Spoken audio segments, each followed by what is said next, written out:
All right, happy Tuesday. What's good, Spirit Squad? Today, we're going to be playing a little bit of Legacy. And we're playing Legacy today mostly because I've really been wanting to play with this new card here, Vodalian Hexcatcher.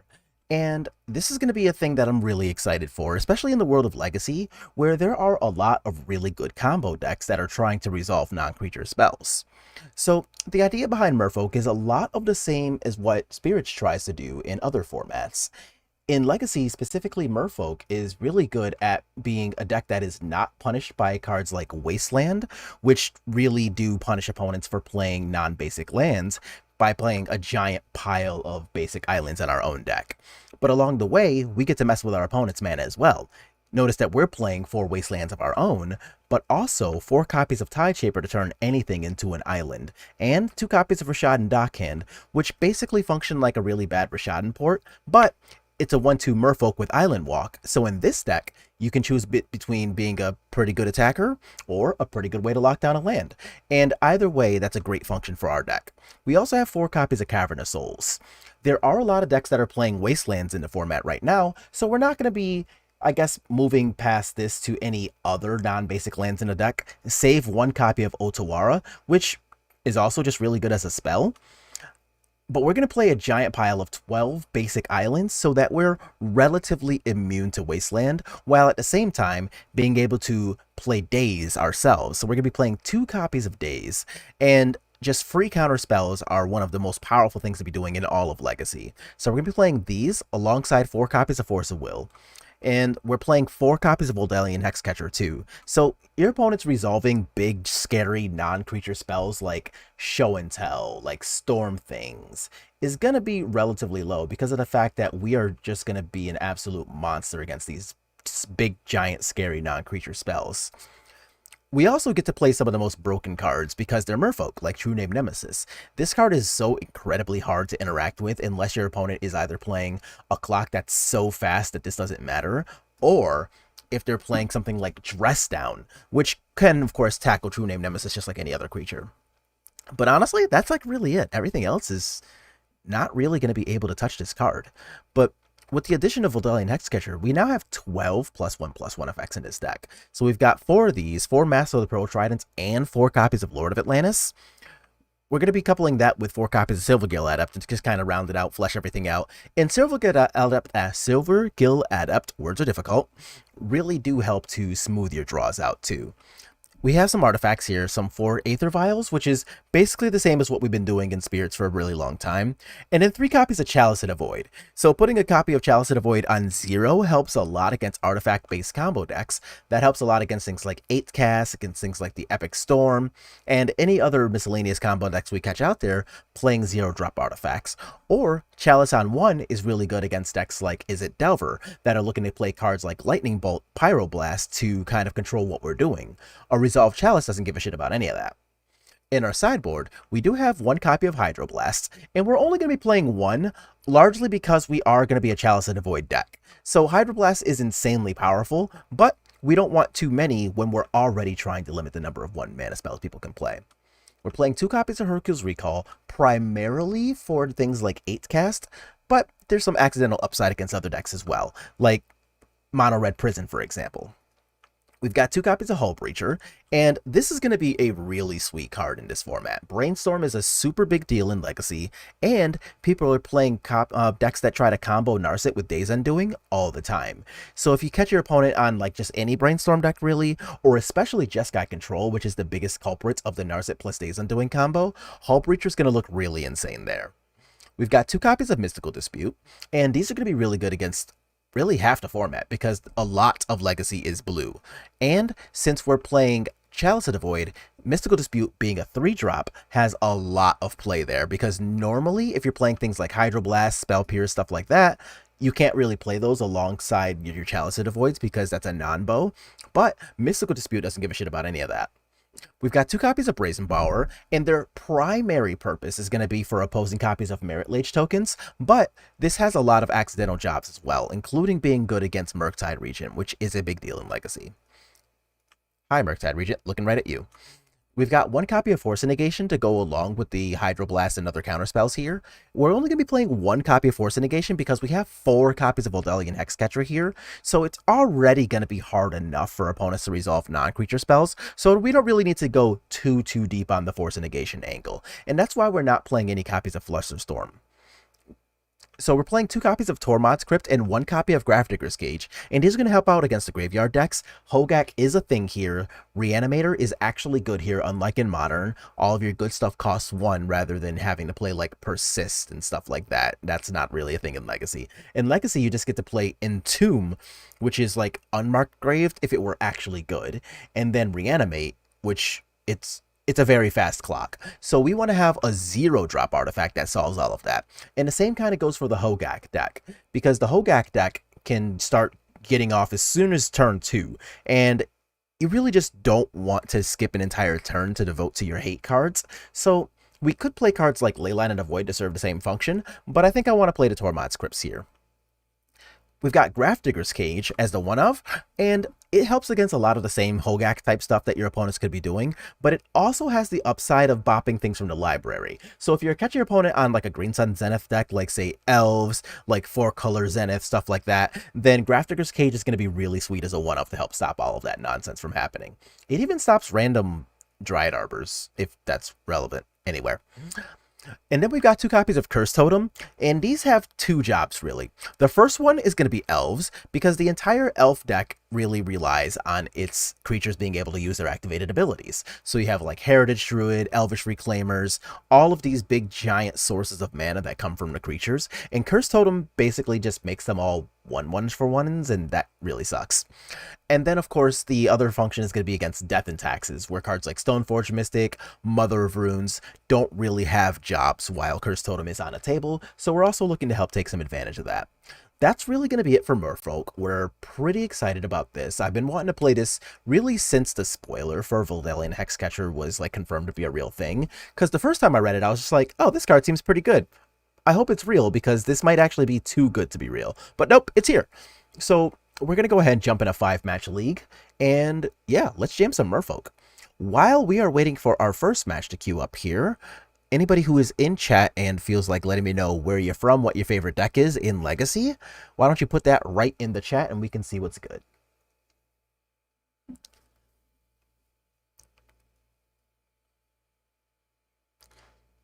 Oop. I forgot I had a bit of an allergy attack yesterday, so my face is all jacked up and not where it needs to be, and there we go. Let's fix me up a little bit here. There we go. Much better.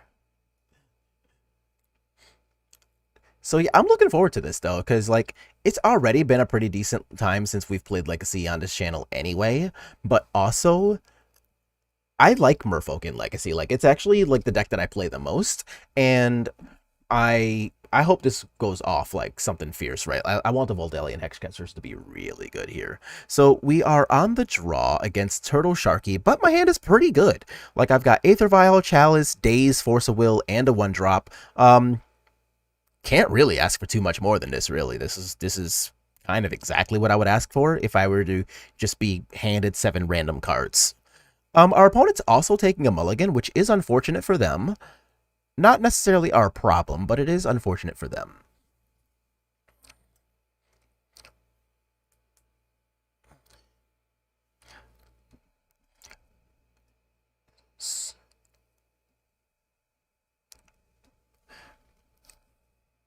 Alright, so our opponent's going to be... Oh yeah, so important. Because Legacy is full of free counterspells, this is a format in which Aether Vial. Okay, so we're going to be playing against Death and Taxes, which actually means I do want to use my Force of Will here. So I'm going to force this, and I'm going to pitch the Rashad and Dockhand, because I also want to be able to daze like a Stoneforge Mystic on turn 2. So I'm going to do this. I'm going to play my own Aether Vial. A Tideshaper's actually a pretty good draw too. So let's see if they come at me with something like a Stoneforge Mystic here.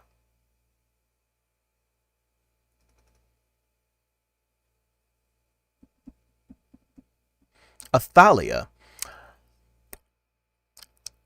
Eh, I guess I care. Like, I don't care that much about Thalia, if I'm being completely honest, but I do care about them establishing really anything while they're stuck on a mulligan, so I'm going to go ahead and kind of delay their plan as much as possible while I give myself time to start drawing more gas. So we're going to take our vial up to 1, and this is actually okay. So I will go ahead and cast my Tide Shaper here. What's this? Damn it. Okay. So they did have the Stoneforge Mystic, which is unfortunate. So all things considered, oh, I just realized our opponent's not playing Yorion. All right, so they got Cauldron Complete. Okay, you got it.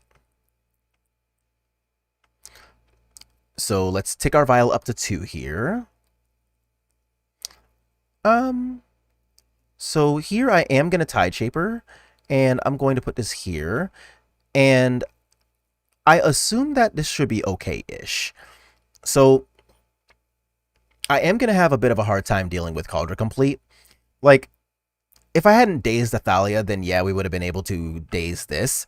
But, like, all our opponent would have had to do to play around that would be to simply make a land drop, and then our plan is no longer, like, a plan. So I don't feel bad about, like, getting rid of the Thalia. Like, they just happen to have the thing anyway.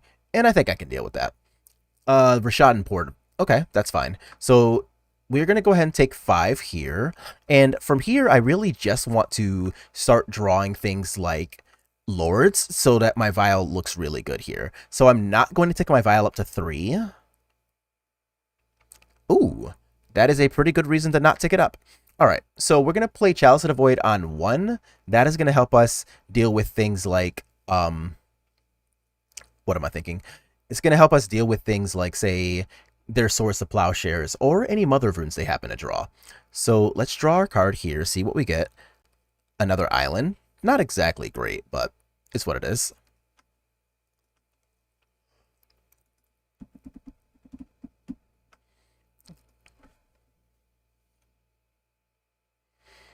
So now let's see what our opponent's going to come up with. And we are currently losing the damage race unless we draw like more like Lords or anything like that. So that is going to be a thing that's a little bit annoying here. So if they attack with, okay, I was going to say if they attack with this, I will trade with it, but I very highly doubt they're actually going to do that. So we take, oh, okay. Yeah.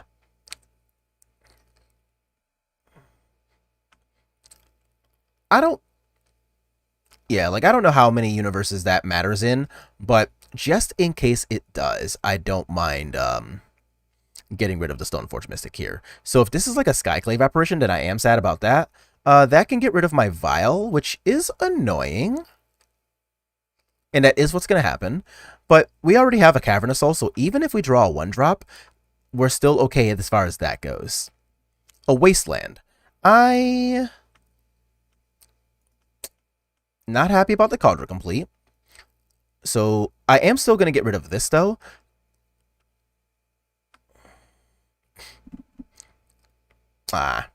Fine.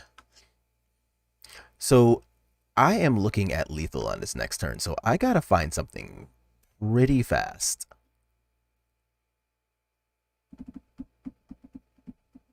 Another Stoneforge Mystic. Yeah, we're actually gonna pack it up. That stinks. So they get the game 1, and here against Death and Taxes, though, we do have some stuff. Like, we've got the Brazen Bowers, which are going to look pretty good. Chalice of the Voids I don't actually care about at all in this matchup. And we also have the Cursed Totems here. So, is there anything else I want here? Hercule's Recall is not bad.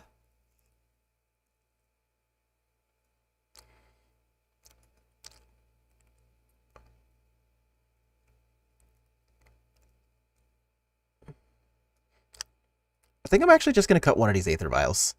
I'd rather draw more gas than more Aether Vials.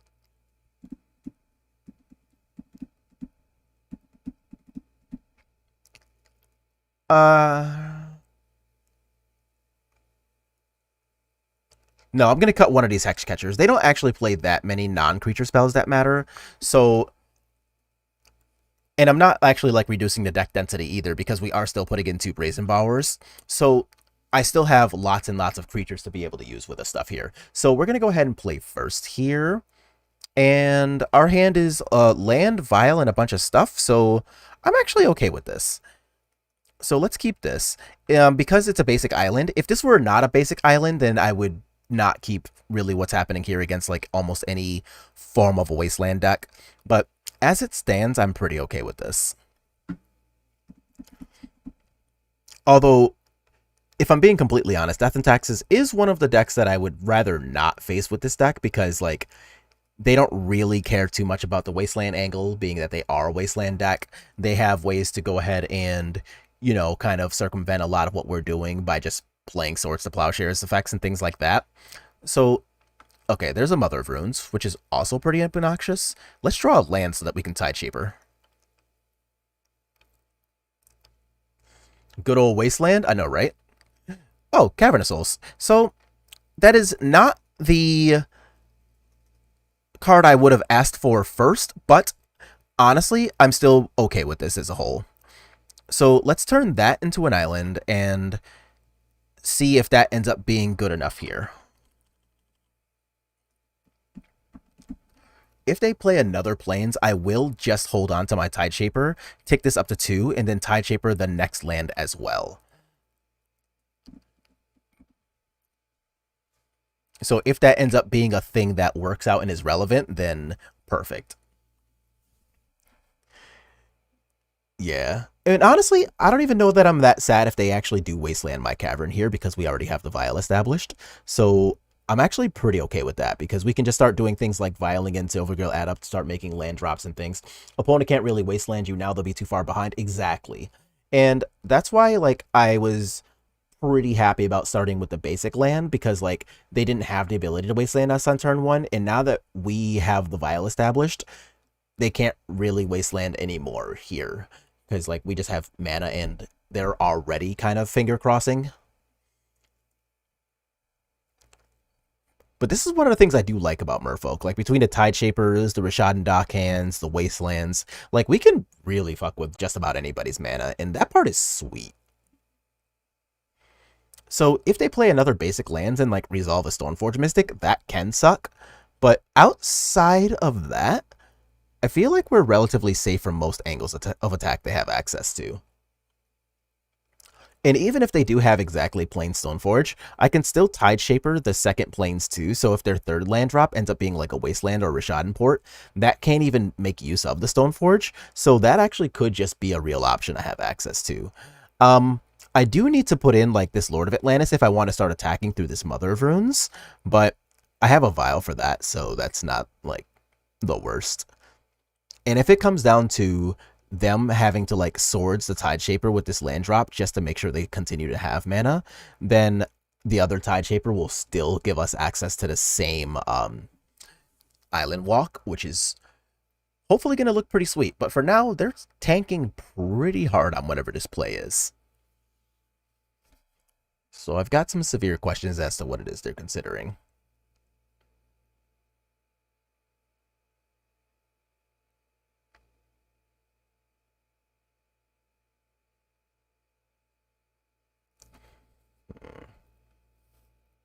Okay, so it is a wasteland. So they're going to wasteland my cavern. I'm okay with that.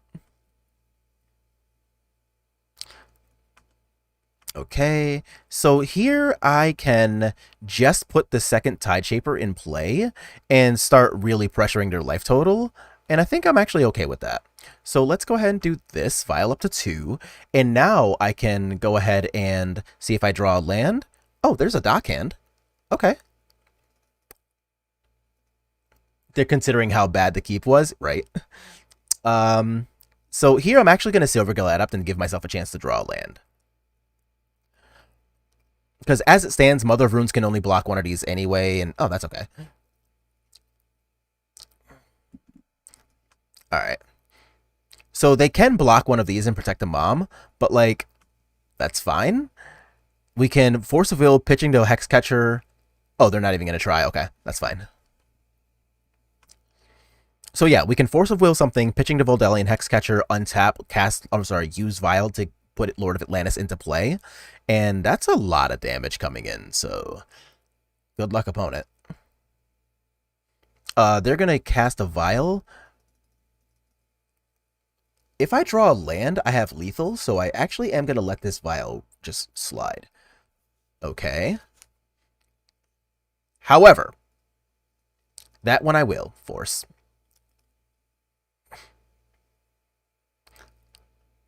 Dang. I was kind of hoping to be able to keep that, but oh well. So let's go ahead, put our vial on 2 still. We're not touching that.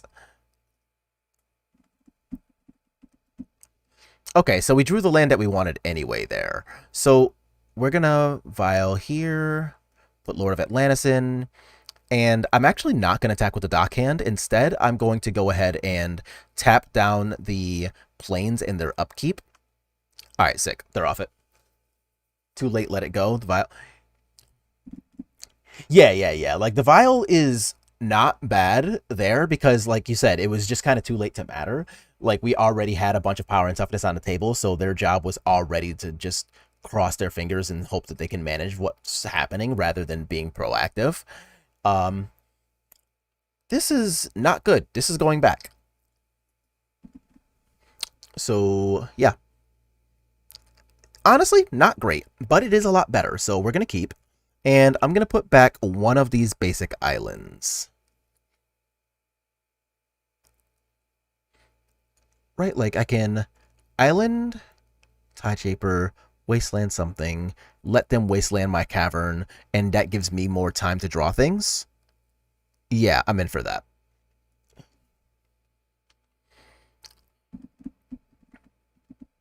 Okay, plains and vial. I do want to force this. So doing it like this makes it so that my Tide Shaper actually has the ability to be relevant here. So I'm going to go ahead and pass here, and double planes is annoying. Oh, they just had a second vial anyway. Okay, that's fine. Well, you got me. So what can we draw here? Another island. I actually am going to use the cavern because I don't mind if they wasteland me here.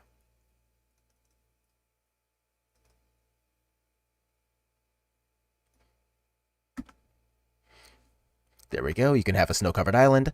And I am really far behind now. So this hand being 3 lands is, this ain't it. Okay, so the Caracas is a land that I can go ahead and wasteland, which is fine. We are not actually playing any legendary creatures because of how popular Caracas is in Legacy. So there's not like an ability for them to return like Emperor Mikhail or Svelun or anything like that because we're not playing those cards. But I'm still not happy about True Name Nemesis or Bust. That is probably true, yeah. So we can also draw like Silver Gallad down the road to like, you know, help us to just kind of potentially get back into the same number of cards, but we definitely do want a True Name Nemesis for sure.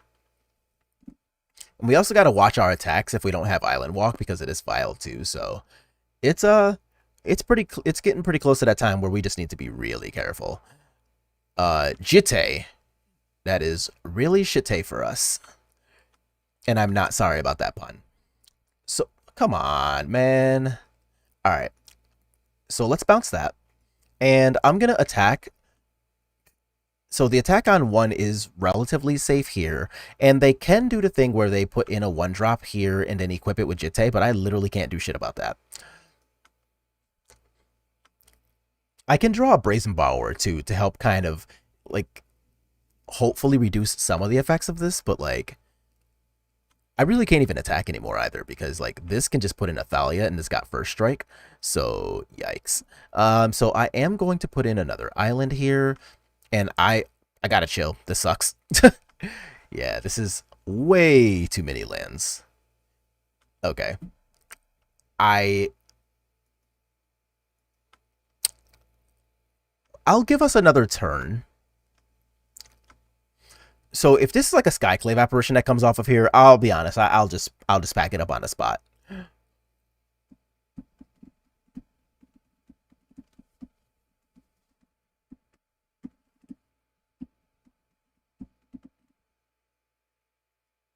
Okay, so I will block here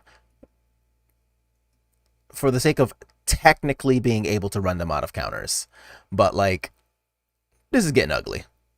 The Wasteland I actually don't really care about. If I draw a 2-mana card here, I will regret saying that. But for now, without knowing what's on the top of my deck, I don't really mind the Wasteland 2 too much. Opponent probably has Council's Judgment. I mean, that is annoying if that's what they have, but realistically... Oh, March of Otherworldly Light. Okay, good enough. So, a removal spell was good enough there. And, yeah, Council's Judgment is really good, of course, against the True Name Nemesis, but, like, I didn't have a way to deal with that anyway, so I basically kind of had to cross my fingers. And if we had seen a True Name, like, being able to cast that was, like I said, probably the only way we're going to get back into that game.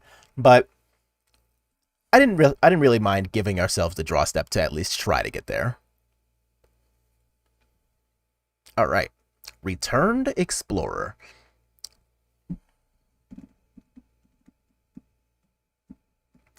Come on. What is this? All right. Well, this is a lot better. So I'm going to keep this, and I'm going to get rid of, on the draw, I guess I just get rid of one of the lords.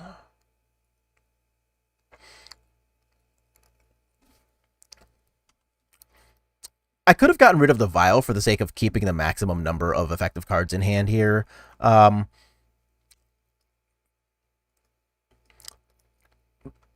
yeah, alright. So I'm actually okay with this now. If they do have a Force of Will for my Vial, I will not protect it. I'll just let that happen. Because I am much more concerned about resolving my Chalice than I am this Vial. Getting a reasonable Merfolk draw in that last game was probably enough to win. Honestly, you're right. But sometimes it'll just happen, right? Where you're just like, hey, deck, how about drawing me into just mono lands? And, well, that happens sometimes, so can't really complain too much, but it is what it is. Well, I can complain, but I'm not going to. I guess it's more accurate. All right. So we've got a Flooded Strand, and we're not doing anything with that. That's okay. So let's untap. And let's... Another Vial is not something I want here. And I'm going to cast a Chalice. I don't really care about the second Vial in hand. So let's do this. And I am going to be sad about being effectively empty-handed, but this has such a high possibility of, like, basically bodying their whole deck that it's still worth my time. So let's try this again. And if they have like a Force of Negation 2, then so be it. Sick. Alright, cool. So we have the Chalice established, and hopefully that is good enough. If opponent comes at us with like untap, play Teferi, then that can suck. Because we just use a lot of resources to put the Chalice on the table. And if they... Hall of Healing Generosity. Oh, man, this is... Okay, Narset. Almost as bad. So this is going to be like a Brian Koval special. So what we're looking at is... Wait, did they just miss? They just whiffed. Nice. All right. So I'm looking at a lot of like Shark Typhoons here. We're looking at... Oh, come on. Come on. Dak. Well, all right.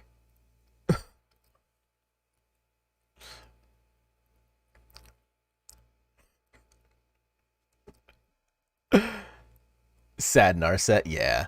And they found Wandering Emperor. Okay. And that is a good draw for them, but they can't actually cast it yet. So let's draw us into a Wasteland to get rid of that Tundra. That'd be super sick. A Lord of Atlantis is actually not bad as long as they can't cast an Narset. So that'll give us the ability to play the Lord of Atlantis off of the Vial and then untap and kill Narset. If they draw a white land, then obviously I'm upset about that. What are we doing here? Oh yeah, duh. So that actually is a bit of a sweet combo with the Hall of Helage Generosity. So what they can start doing is like Cycle Shark Typhoon when they have a bunch of mana later on in the game. In their upkeep, they can put the Shark Typhoon on top of their deck, draw it for the turn, and then cycle again. So that is a very real win condition in this. They also tend to play cards like Standstill as well, which I actually considered for the sideboard here. Okay, so that's still not actually mana for Wandering Emperor. Like, they actually just don't have a second white. So if I draw another Island Walk Lord here, then I can just kill Narset for free. Alright, I'm not attacking into a 3-3 shark. So let's go ahead and chill for the turn here.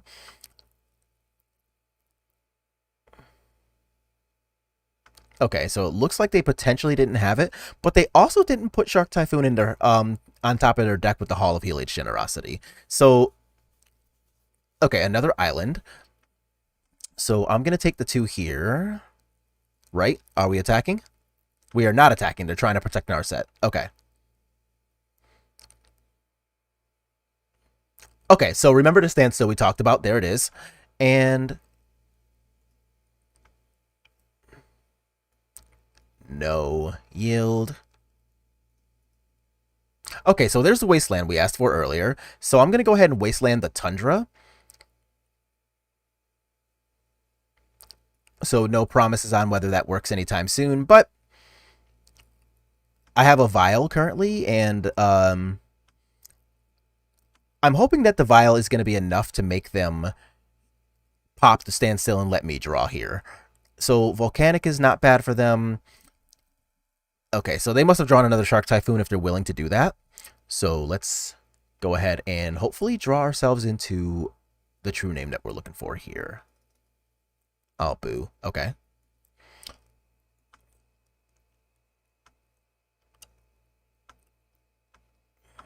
Come on, deck. To be fair, that is on me because I've like kind of autopiloted. I really didn't actually want to put that on 3, and I just autopiloted and clicked on that, so that's on me, but now that we have it on 3, can't really take it back, so that's just where it lives.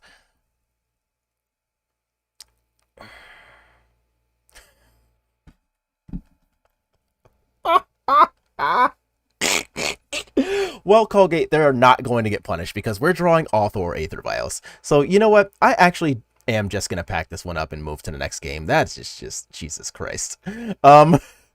Like, I don't even want to play that specific game anymore. So we've got Hull Breachers, Mystical Disputes, and we have the Brazen Borrowers and Force Negations. We have a lot of stuff that's actually pretty good against this. But holy shit, that was Snap Concede. Like, we drew all 4 Aether Vials. Like, you know,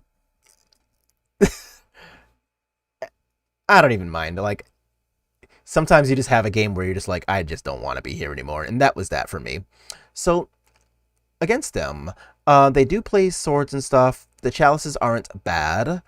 Cards that I can take out here. I don't really want to take out the Hexcatchers. Is 26 creatures main enough for the Vial deck? Oh, yeah. So, don't get me wrong. Like, it is a relatively small amount of creatures, but, like, it's serviceable. If it was me, the mouse would be flying into the upper deck. No, I'm not that bad. Like, I don't honestly, like, rage too often. I am going to take out some of these, though.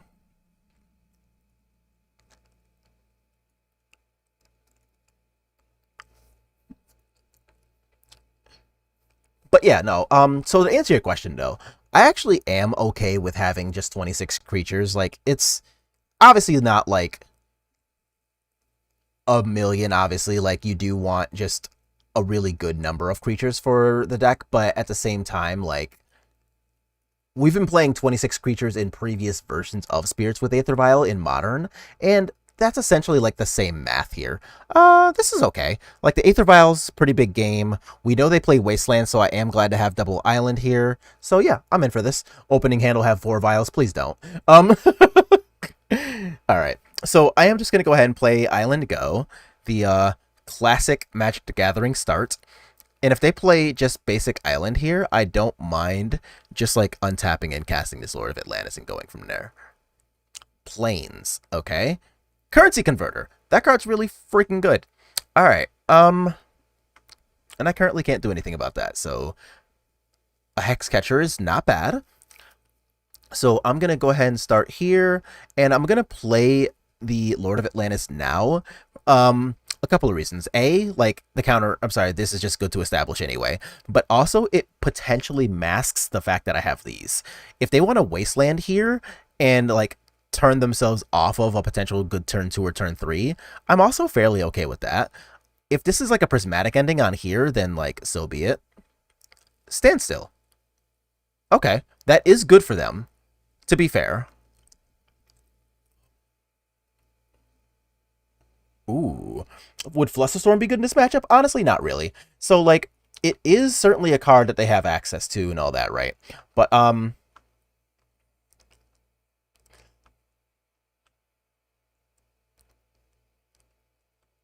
does that work the way I want it to? No, no, no, because they're going to draw the cards in response to the Hull Breacher. So what I want to do is wait until I have 5 mana. Because if I have 5 mana, what I can do is cast literally any spell. The standstill will sacrifice itself, and then I can cast Hull Breacher in response to that to make 3 treasures without letting them draw the cards. So if I get to 5 mana unmolested, I am a very happy Dre. Okay, so there's a 4th mana. All right, deck, let's do this. Yes, they cannot make a 2/2 currently.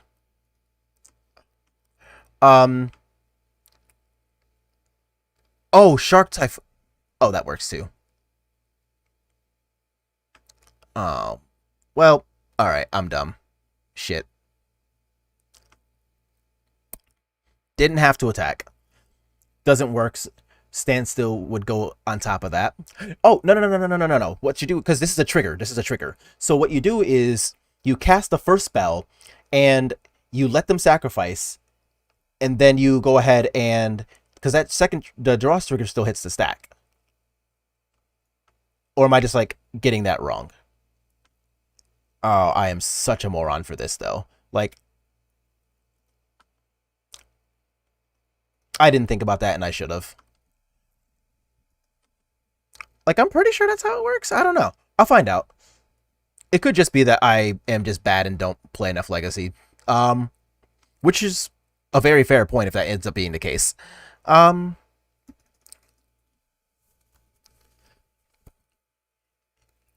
It is if you do, not when you do. What?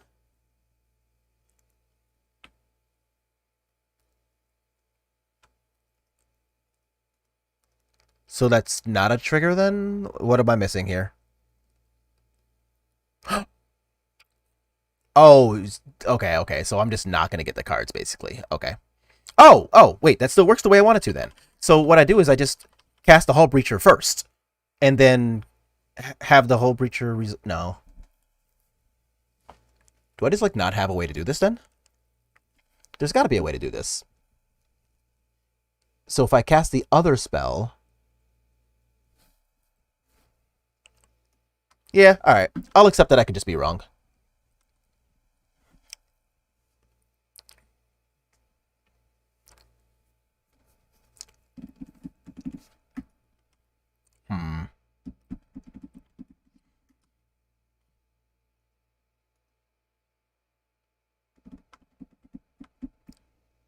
Do I have a way out of this? Let's think. I swear, there's got to be a way to do that.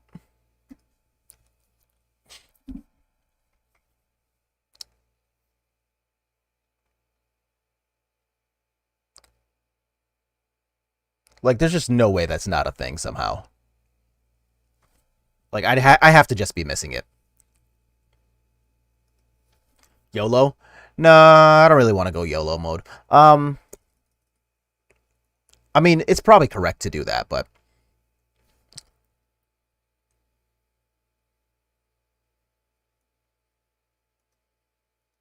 Right? The draws... Yeah, this...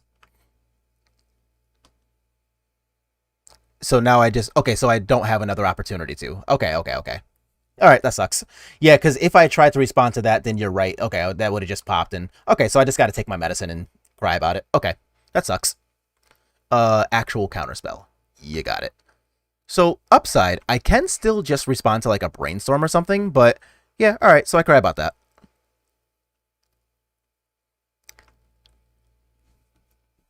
What is this? Another Timeless Dragon? Wow, they play two. Okay. I mean, it is pretty good with this, so. Alright, so I guess I'm losing to...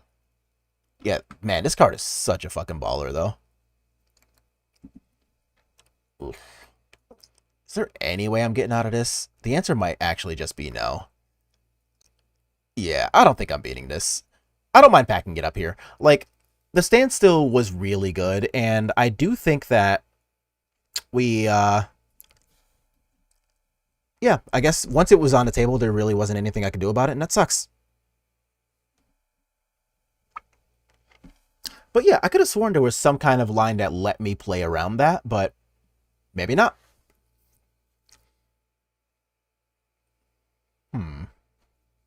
Uncountable 4/4 flyer is pretty good against Delver. Makes sense they play too. I mean, you're not wrong. And the currency converter makes it even better. So, like, it's honestly only medium surprising at best that they do play two. I just assumed they played one. All right. Man. It also doesn't... Oh, are we playing against Death Shadow? Haven't seen this in a while. All right, Thoughtseize. You can have Thoughtseize. Wow.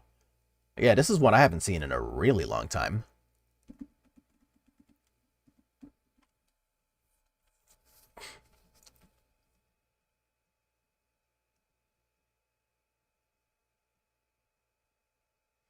Okay, so goodbye Silvergill up. That's kind of to be expected. There's our boys. Yeah. Right? Like, we were looking for those earlier. What the H? So...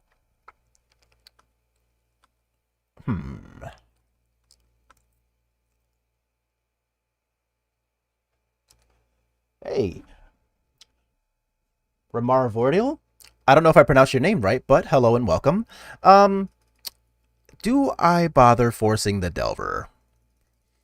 I honestly don't know that I'm going to end up getting a better target anytime soon until at least like turn 3 or something. So I don't mind fighting over this. And if they use like, I don't know, a Spell Pierce or something for it, no? Okay. So I know they saw the True Name Nemesis. Actually, that's not a bad turn 2 play. And I'm not going to play around Days here. Whatever.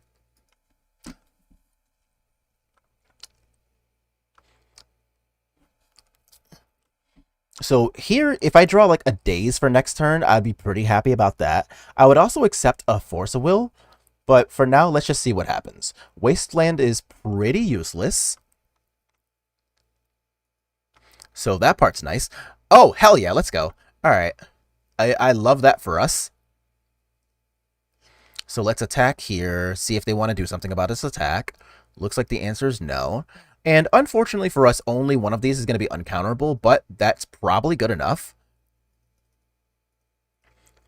Perfect, right? Yeah, I choose you. Oh, so let me tell y'all about Magic Gathering Online, right?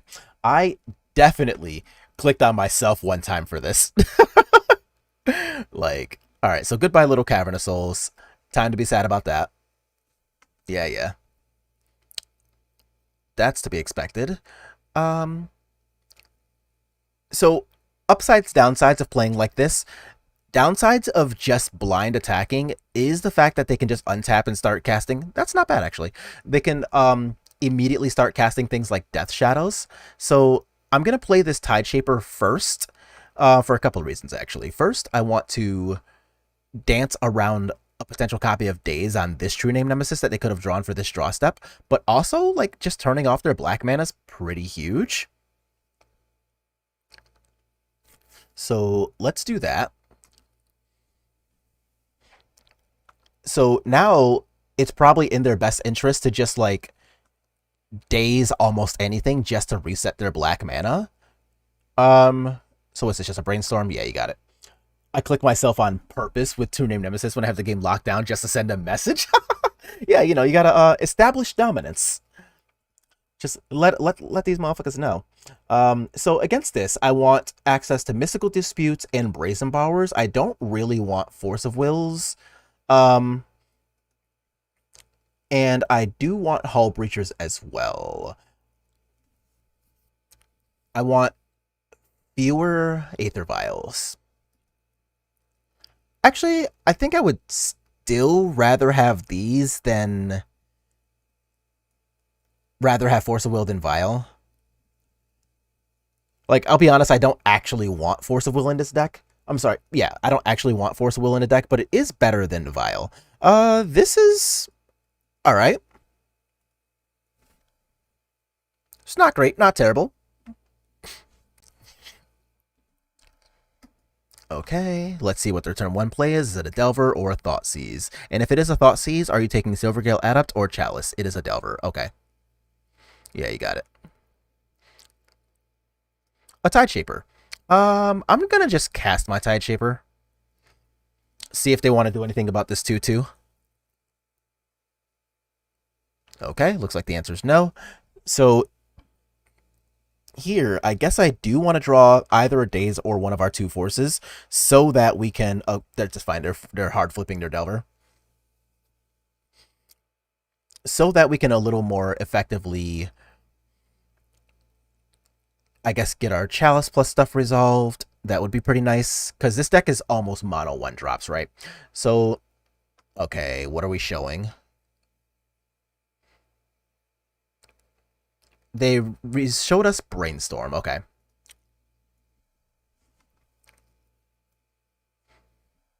Okay, so we'll take this 3. How's Vodalian been? We've only actually seen it a couple of times, so it actually hasn't come up to the point where it's been relevant, but none of that is the fault of the Hexcatcher. Most of that is honestly the fault of just like the Merfolk archetype. Like, you know, it's still a tribal deck in Legacy at the end of the day. So I am just going to try to hard resolve this. Blind flip. That wasn't blind. No, they brainstormed before the Delver trigger. Like, they actually made it resolve. Like, that wasn't blind at all. Why do we have to pay twice for that? That's weird. So, no, like, that wasn't, like, blind by our opponent at all. That was actually, like, just set up the entire time. Like, we knew that was coming. Oh, that's okay, that's okay.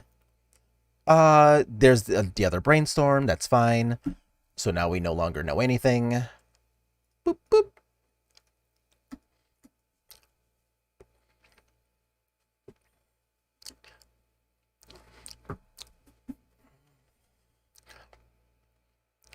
So we do need to start getting established on the board here. So hopefully that's going to end up being a thing that we're able to do. I would like a Cavern of Souls would help to resolve this True Name Nemesis. That would be pretty sweet. Unless, of course, they Thoughtseize it now. And it looks like that is what's happening, so...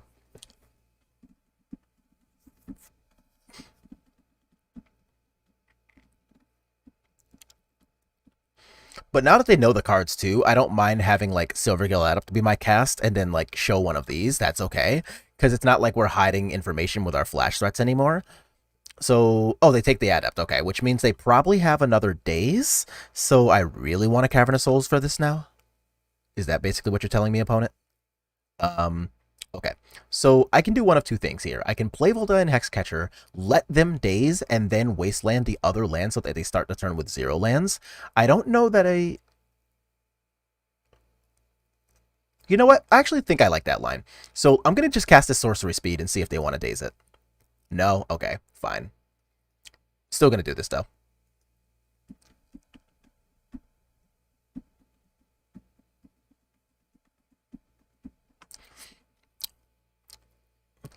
Okay, so we take this and go to 11. So now I would really like a copy of, like, again, Cavern of Souls for this, or just like a Brazen Bower to bounce this. Either way, I'd be alright with that. And if this is a Thoughtseize... No, it's a Fatal Push. Okay, you got it.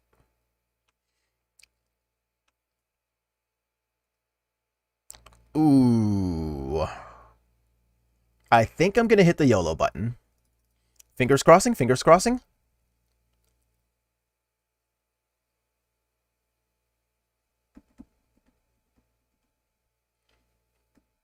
Hell yeah. All right. So that's going to be step 1 to getting us back into this game. Now, step 2 is going to be like managing to actually race this Delver, which is still not really the life we're currently about. So we are definitely losing the race so far. But if our next draw is something like another brainstorm, okay.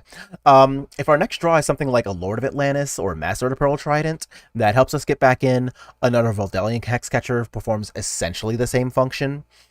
I am a little worried about them just like holding copies of Death Shadow in hand too. So let's see what we can draw. A Brazen Bower. Okay, so that is pretty good, you know, seeing as that's kind of what we asked for. So I'm actually just going to cast this now. So again with the sorcery speed casting because I want to do 4 damage here. And if they pop the... Let me attack. If they pop the fetch land, I will respond to them popping the fetch land with using the Petty Theft here. Snuff out on here. Okay. Okay, so I'm still going to do that then. So I don't like the fact that I got to do that now, but let's see what they do. Liam Koso, hello, how you doing? So do we have a response to this? Oh, sick. All right. So yeah, you can pay 4 life. So now you go to 9. And your Delver is stuck kind of being reset there. So that actually is almost exactly what we were looking for previously, right? Because we really wanted to just get the Delver off the table for at least a turn so that we have more of a clock than they do. And that is currently the case. Which also means if we end up drawing a Cavern of Souls, no, but that's actually still good.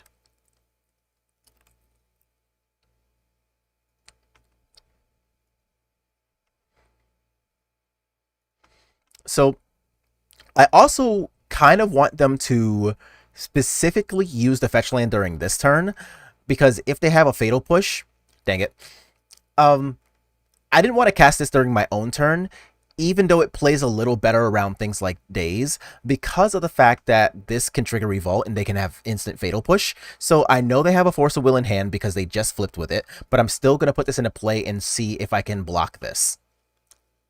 Okay. So if this is just like, yeah, if this is just like another fatal push, then you know, it happens. But if they didn't have a fatal push there, that would have given me the ability to block, which is what I was looking for. Okay, so it is another fatal push, so I'm not going to get to block.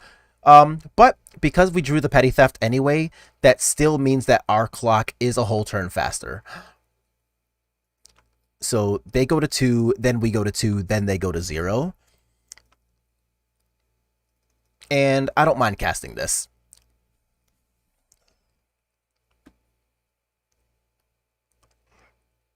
Okay, so they are going to Force of Will. That's fine. Okay, hooray. We got one. We're on the board. All right, let's go to the next one. So this is the part where we try our best to kind of claw back into hopefully a 3-2 record so that we can at least come out of this positive. But all things considered, I'm still not exactly sad about the way this is going. Like, we did, of course, lose the first 2 matches, and in the second round against the Standstill, I don't mind losing to that because, like, not only did they have a pretty good draw against us anyway, but also, like, I got to learn a lot about how the Standstill works, because I actually thought I was going to be able to respond to the draw 3 with the Hull Breacher, and it turns out that was just, like, never the case. So that sucks, but the way they drew it, they would have gotten a draw 3 no matter what, so it's not like we had a way to avoid them drawing 3. We just could have played into it a little sooner and really crossed our fingers. But and our draws in round 1 were just absolute dog shit. Like, we ended up drawing, what, like 7 and then 8 lands in the games we lost or something. So, like, that's just kind of what it is. So let's hope these next 2 go a lot better. Also, I would like to be on a play at least once this round. That'd be nice. The first match kind of got beaten by a bad draw. Yeah, like it was just like a crap ton of lands, and we are 0 for 4 on the die rolls too. So to be fair, that is also how yesterday went. I think we won one die roll yesterday, but honestly, don't even quote me on that. That might still be false. So we are having a relatively unlucky set of days, but such is life.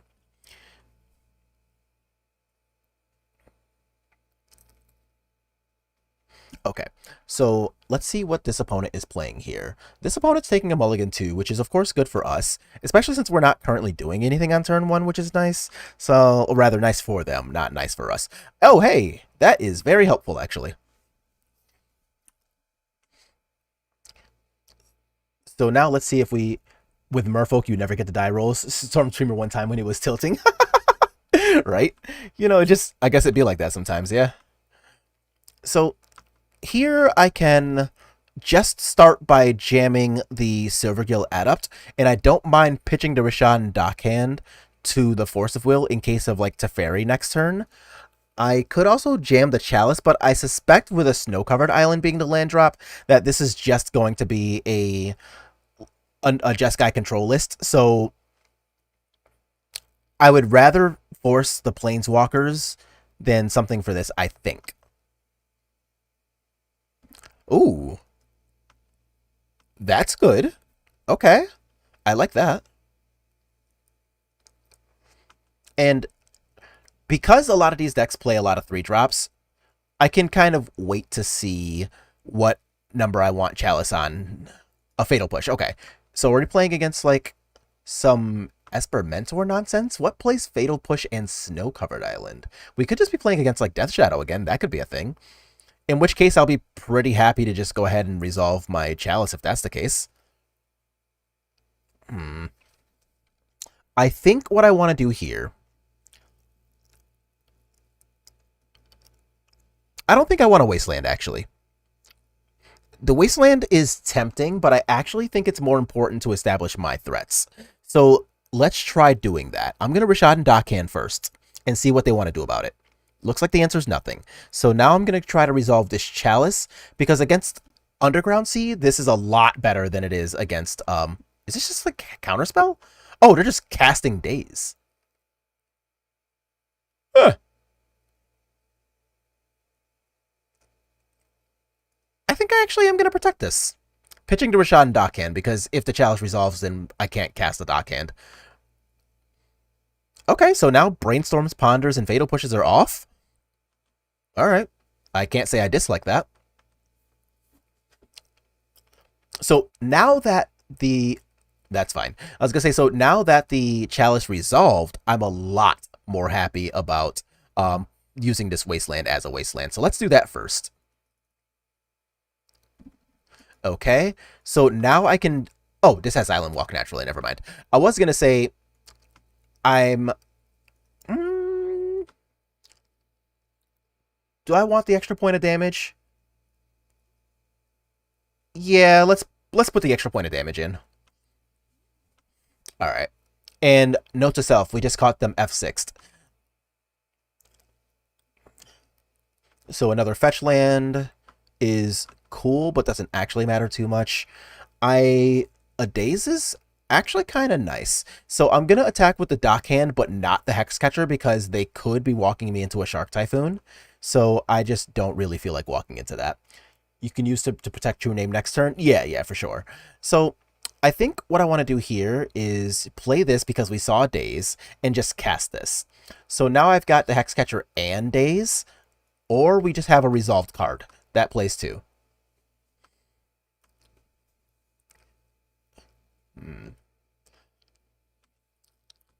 So I'm having a little bit of a time figuring out exactly what our opponent's plan is here, but I'm just going to go ahead and attack for 6 again. Don't really need to walk this into a potential flash blocker of really any sort. For all I know, this could be like Hullbreaker plus Narset, and I really just like don't want to walk this into anything I don't have to. Especially since it doesn't actually change the number of turns unless they start using all of these fetches. Alright, so we're going to go ahead and untap here. A Tide Shaper is off because of this, so I'm just going to get an attack in and take you down to 3.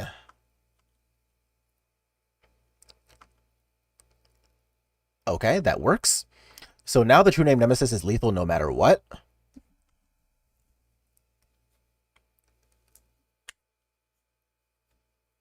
Okay. I would like to dedicate this victory to Chalice of the Void. And here I want Hull Breacher, I want Mystical Disputes, and I don't think I want Brazen Borrower, but do I want the Force of Negations? Maybe? I think I'm going to say I want this until I see otherwise. So here I'm going to get rid of the Vials and 1 Lord of Atlantis. Oop, just one. Come back. Until I know more about what they're actually playing.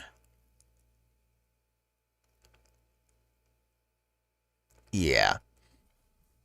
So I'm going to do it like this, guessing that this is the Tempo Doomsday deck. I think they're on Ninjas. No, Ninjas doesn't play Wasteland. No, like Ninjas plays like a giant pile of basics and exactly 1 Underground Sea. This is okay.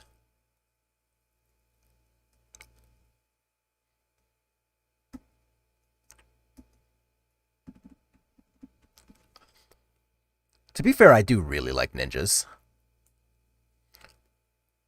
I just realized, I don't know if they've actually gotten any new tools in the last, like, couple of sets, because it's been, like, 6 to 8 months since I've played that deck. Yeah, I'm in for this hand.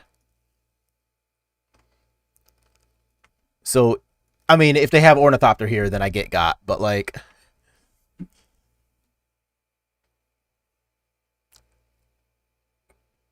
A Ponder, okay. So we're not doing anything about Ponders. That would be kind of cool if they were on Ninjas, though. In part because I haven't seen that deck in a really long time, but also, like, I just like it. Alright, what are we drawing? A basic island. That is actually good.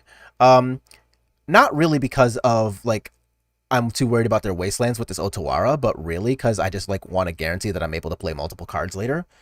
They got Moon Circuit Hacker and Neo. Oh, I'm sorry. Yeah. That I did know, of course. But I guess, actually, no, that's good enough. What am I talking about? No, that's good enough. This feels like a Delver deck, but I'm bad at this type of thing. Yeah, like, I think I'm looking at Tempo Doomsday, but I'm not sure.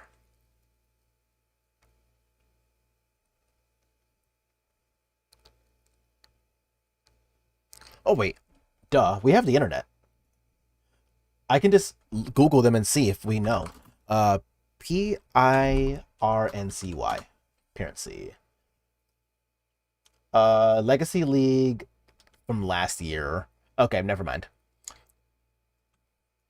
So I was thinking that maybe this opponent like had a recent finish of some sort and like that would tell me what they're playing.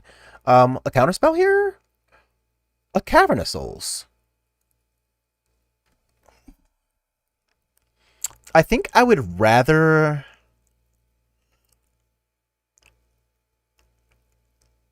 let them Wasteland Cavern and resolve the Silvergill Adept than do anything else, I think.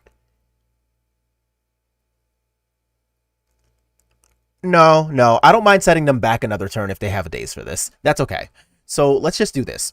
And now, this way, if they do daze my Chalice, I can just untap and have way more mana than them. And even this isn't that bad. They got rid of a Brainstorm for it, too, and I think that's actually pretty big.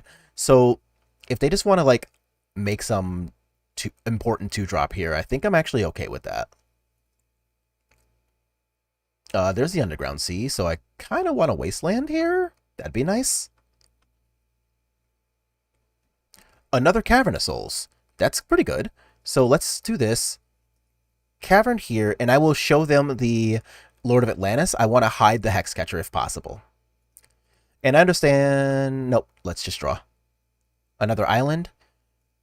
That's not great.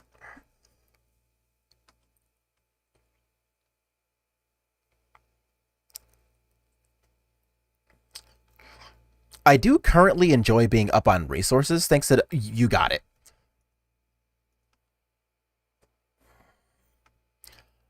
I do currently enjoy being up on resources here. Mystic Sanctuary, okay. I don't know, I'm still getting Doomsday vibes. Ooh, hi. Nice meeting you here. Alright, so I'm gonna play that last. So first I'm going to play the Lord of Atlantis. A, they've already seen it. And B, it actually just like makes the most sense to play anyway here. Like I don't want to walk True Name Nemesis into a second copy of the Diabolic or Sudden Edict. Like that. And here I can play like the Hexcatcher end of turn, untap True Name, and go from there. I don't think Doomsday would want Sudden Edict to get... Whoa, hi! What is happening here? Alright. Alright, Magic the Gathering, I see you. What in the hell? Oh, that was funny. Alright, well, that is actually kind of hilarious. Alright, I choose you. I don't think Doomsday would want Sudden Edict against Merfolk. I mean, probably not. Opponent's like, welcome to the Thunderdome, right? Like, what is happening here? Alright. Are they just going to cast a second one? That would be so funny if they did. Yeah. Holy Jesus, that was funny. Like, I'm not even a little mad about that. So, Flooded Strand is... whatever, that's just a Flooded Strand. I don't know that I care too much about that. So I'm going to go to 17 here. If they cast a second True Name, then I am sad about that because I can't do anything about it currently. So I kind of hope they cast almost anything else. Ooh, Thoughtseize? Aw, fine.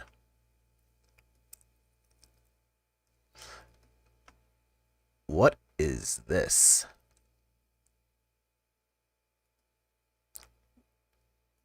Boo! A third one? Oh, no. Shit.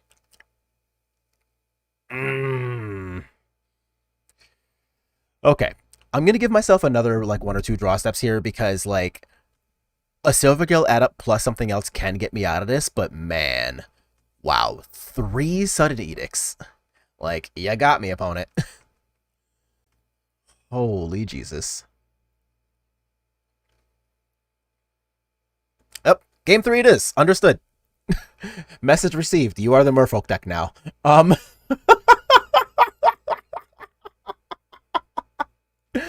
Oh, man. That was oddly pretty cool.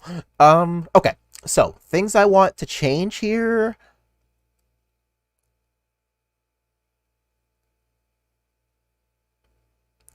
I don't want that.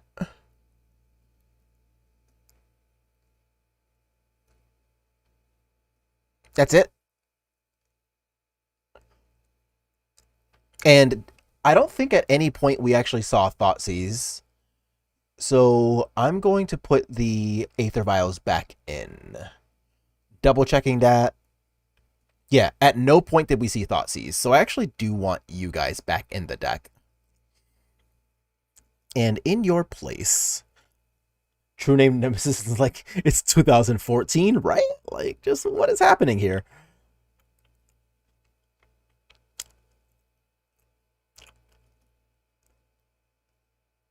You're a pretty good clock, but honestly, I think you're my worst creature here. And that includes the 3 drops. Yeah. Brazy B for the flying beats. Brazen Borrow is not bad, but like, we didn't see literally anything it had the ability to deal with, so I think I don't actually want Brazen Borrower for this, but I will enjoy the Mystical Dispute.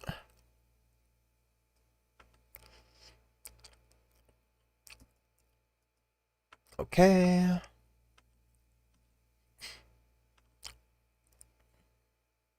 Okay. I'm actually pretty okay with that. So let's see what ends up happening here.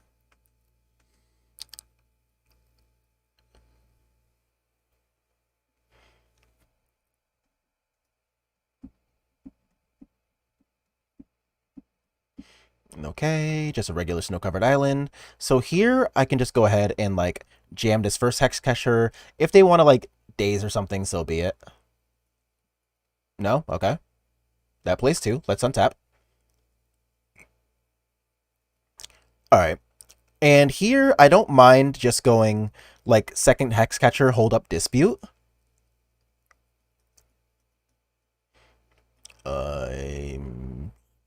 Cast something? Don't cast something. No. They can just take one for now. Brainstorm. I'm not going to dispute the Brainstorm because I actually want to be able to dispute a True Name Nemesis on the way back down. So if they just like YOLO it next turn, then that'll be okay for me to dispute. So they can just have that. And they're just going to draw the card. Wow. Okay, opponent. I see it. Understood. A basic swamp. Okay.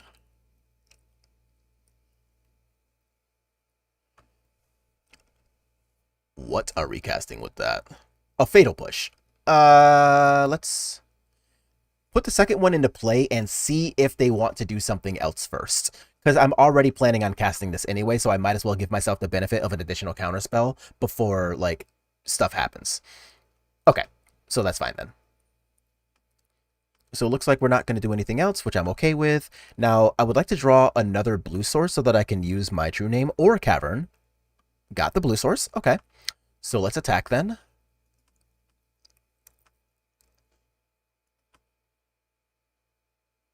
So let's do this and this. So now we've played around days a little bit, but if they have a Force of Will, I can at least make them have 2 counter spells with the Dispute. So I like that. Well, actually 3 technically, but okay.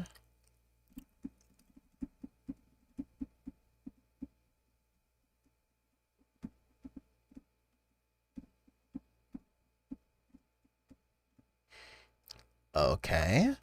Now what are we doing? 2 mana for a... Are we just hardcasting Daze? Oh, we're petty thefting this thing. That means that they're trying to walk me into a sudden edict again. So I will actually mystical dispute the petty theft.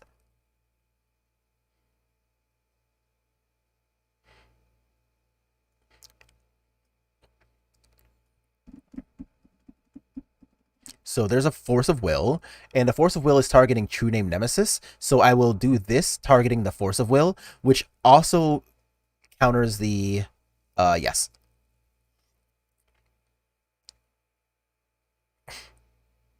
So now if they have a Daze for True Name, then yeah, you got me.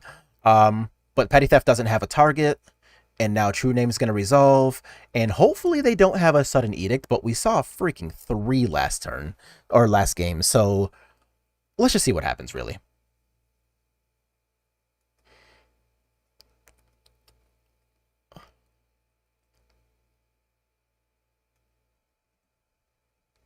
Okay, so there's a Wasteland, so they probably waste my waste.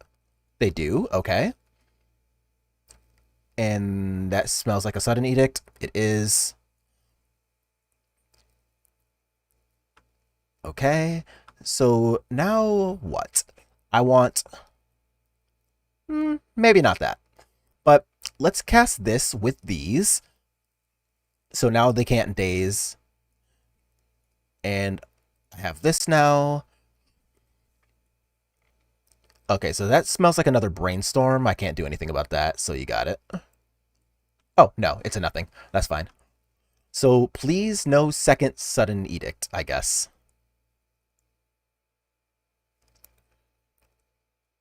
Oh, so they just have their own, okay. So that's annoying because we know that they do have Sudden Edict in their deck, and I don't, so I do... Oh, come on. So I do have the ability to just, like, kind of auto-lose this here if they have one. That's kind of gross. I am going to play this, because in the event that I draw yet another land, at least I can hardcast Force of Will on something. But I am pretty terrified of another sudden edict.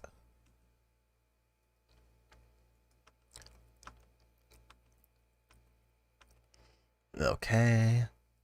I am gonna play this. If it actually just resolves and is fine, then I have exactly a 3-turn clock with this, and now I have a little bit of insulation from sudden edict as well. Okay, so it looks like we're just gonna go to 8, which is exactly 2 more turns, which is nice. Not really sure what the opponent's doing. Just a pile of True Name Nemesis in interaction. I think so. Like, I am also not exactly sure if they have, like, an alternate plan of any sort. It looks like this is just what's happening here. So, I'm going to go ahead and just untap and really see what happens. Do I go for lethal? I think I'm going to hold the Force of Will here and just accept the 2-turn clock. I don't think I need to press any buttons. Yeah. I think holding up the counterspell is safest since they only have 1 card in hand. Okay. And they chose Brainstorm, not Sudden Edict, so they're really desperate. Which actually means that next turn I will Force of Will the Brainstorm just to make sure they have no outs. Yeah.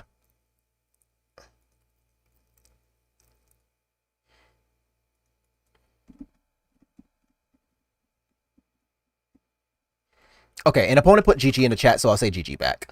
All right, cool. So now we're 2-2. Let's come out with this positive record here.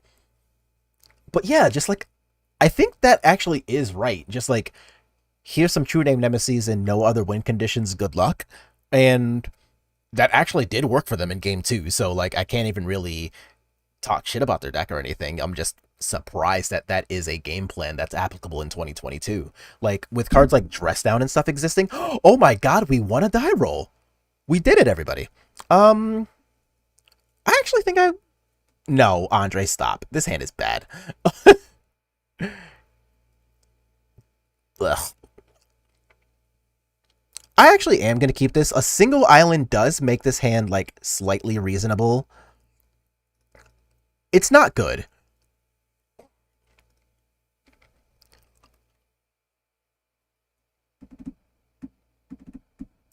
Okay, that's a good start.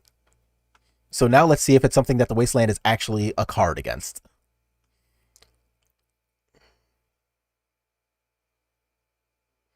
Oh, no. No! No! Oh, what? Okay, never mind.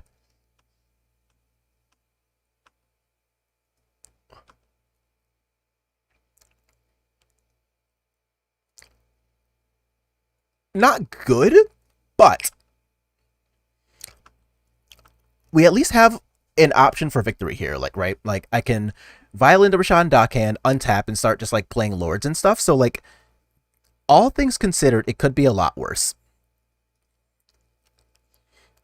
We need a recount on his dive roll. A Merfolk player won it? Yo. Listen.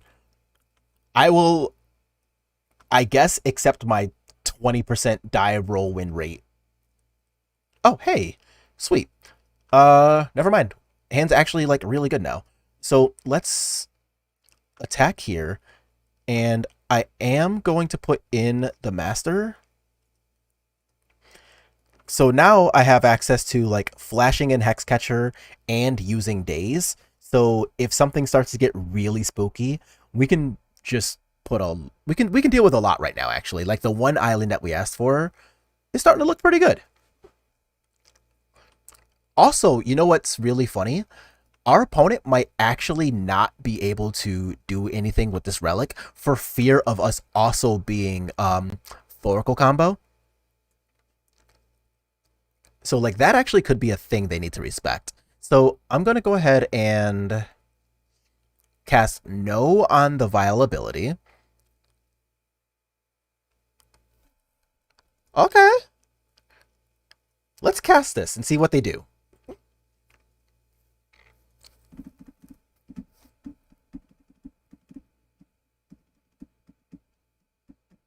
Yeah, that I don't care about. Huh. I... Alright, I'm just gonna push a bunch of power and toughness then. Fuck it, deal with this, opponent. So, if it turns out that this gets a white land and they're a Supreme Verdict deck, then whatever, fuck it, you got me. But outside of that, I think we're doing pretty good here. So let's see if our Hexcatcher plus Daze can't solve almost every problem they can present. Blast Zone. Okay. So they can Blast Zone my Dockhand and my Aether Vial? But they still can't actually deal with the other problems, and I'm still presenting lethal even with that.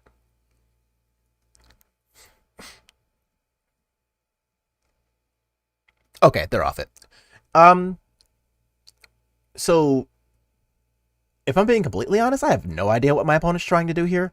So I'm gonna play Force of Negation on the off chance that they are a and Brazen Bower. On the off chance that this is just like some really weird build of lands, might end up being the most likely thing, I guess. And against unknown Blast Zone pile, I think the cards that I want the least are going to be the Chalices. Because, I don't know, that smells more like an Abrupt Decay deck than like a Fatal Push deck, if that makes sense. I don't know, I could regret the Chalices being out of the deck, but I want more information about what this opponent is playing. And I currently have next to none, other than the fact that Blast Zone to me basically smells like a hard lands list. I don't even think weird builds of lands keeps hands with no acceleration, right? That's why I'm so confused on what they're doing. Like, they could just be some weird ass Abzan control deck.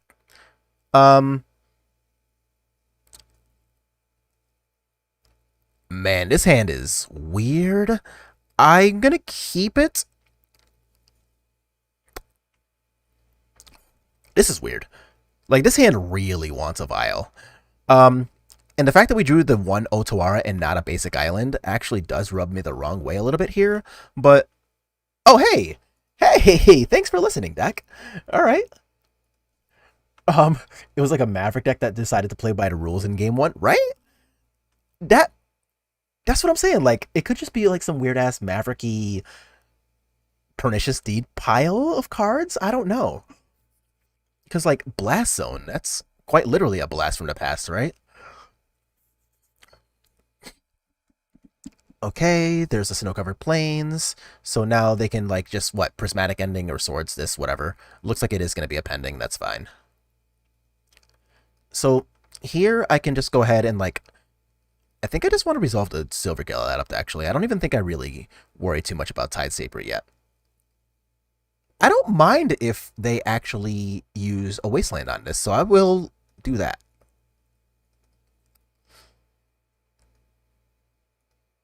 Yeah, let's do this. And I think I'm going to allow them to see the Tide Shaper. I think that's okay. Okay. Relic probably means Saga.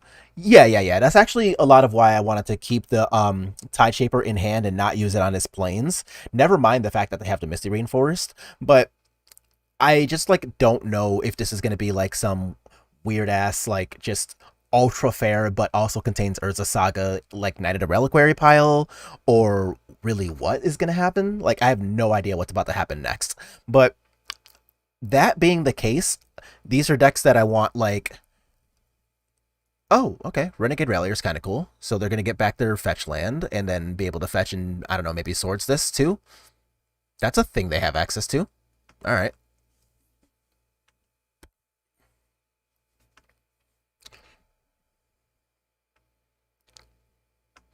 So let's untap here, and we draw a Hexcatcher, which is not bad.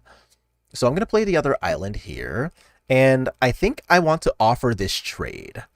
Because, like, it's not like I can do anything really other than attack with this currently. And if they block, then honestly, I'm okay with that. And here, I can just cast a Hexcatcher at end of turn. I don't hate it.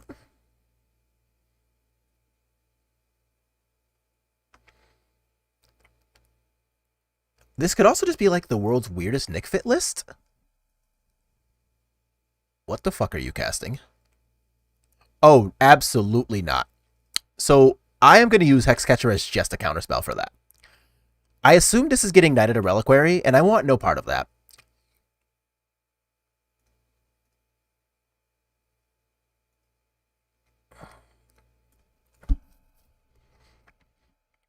So if we're going to do it like that, then I guess I have medium regrets about not just casting Tideshaper, but all things considered, I'm still pretty okay with not letting that oh, ha.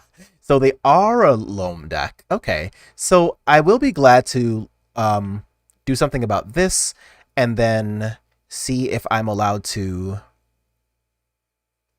Let's see, I could Tideshaper plus Lord of Atlantis, holding up Wasteland for the next turn? How do I want to approach this? I think I want to play Wasteland and show them the Wasteland. And kick this. Because they have 5 lands, right? So, like, if I do it like this, then they do have to do a little bit of additional work to be able to get to both land 7 and solve the problem of Tideshaper at the same time. So I think that gives me a turn to be able to develop this just fine, while still having access to another Wasteland for the next turn too.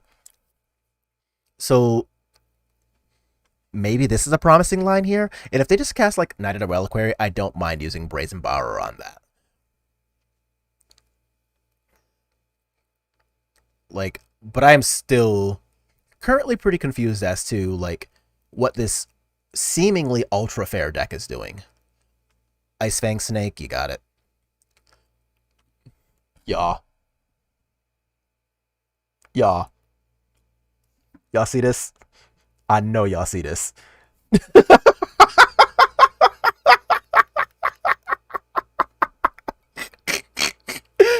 Okay. You know, they were probably waiting for that for multiple turns. And I'm actually going to put right into the screenshot. I hope you took a screenshot of that smiley face. That sounds like the kind of thing they've been waiting for all day. Jesus Christ. Okay, opponent. You got it. So now they can, like, pending my Lord of Atlantis. Oh, my Tideshaper. Oh, so now they don't need the island anymore. I see how it is. Jesus Christ. They said I should have. Why did they not fetch islands? I don't know. Probably to not... Death Sauerkraut, what up? How rude? It was rude. I'm... That makes me think they're on Uro Loam. That could be a thing, but that's an even more of a why the hell didn't they search for that? So I am going to go ahead and Wasteland this now. They probably wanted to hide the blue, probably. So here I'm going to go ahead and play the Master. So how do I get blown out? Like, if that is exactly a Swords to Plowshares, I get... Oh, no, that doesn't have Death Touch. Never mind. I can just attack.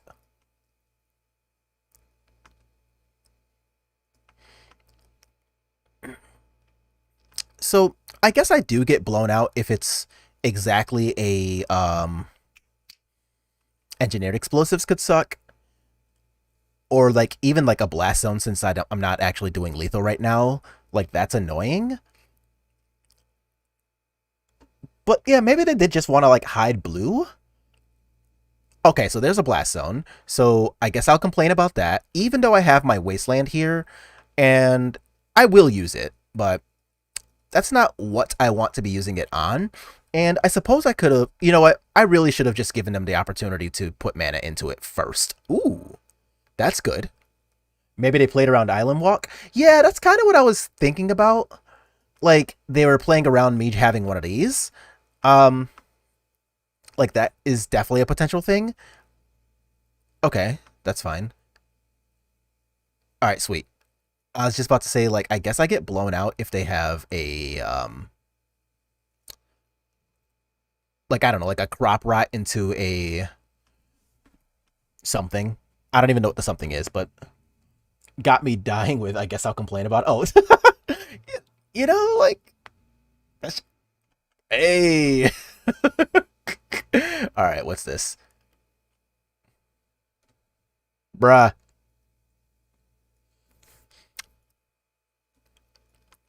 Oh, I'm so mad because I actually called that in game one. I'm so mad about it. All right. Oh, I am ultra mad about that. Because remember in game one, when they showed us the Bayou, I said that they could have blue source. That's fine. I even said the words they could have blue source into what you call it, into Supreme Verdict. God damn it! I'm so mad now. I guess I'll cast this.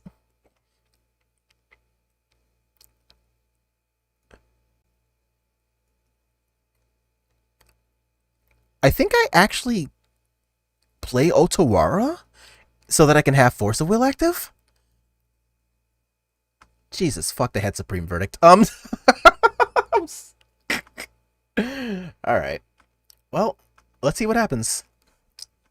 Holy shit, opponent. This is a wild ass list. And for the sake of making them work a little harder for Wasteland here, I guess is fine. Oh, they're getting rid of Otawara so that I don't have Force of Will. Noted. Okay. Okay. So now we go to the next step. I don't get to use my Force of Will.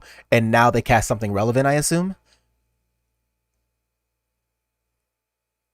Wandering Emperor? Pending. Okay. Alright. Back to looking for a threat.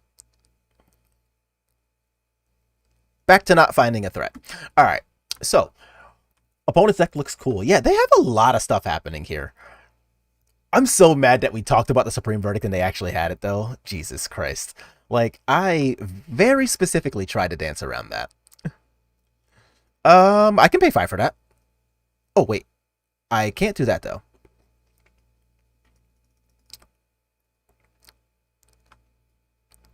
Okay, noted. We did just catch an F6. And Tide Shaper can turn off, I don't know, something.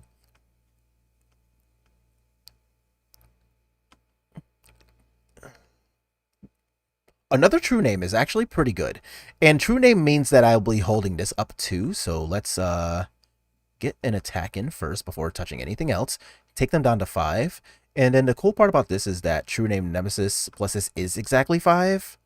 So like, if they have a second...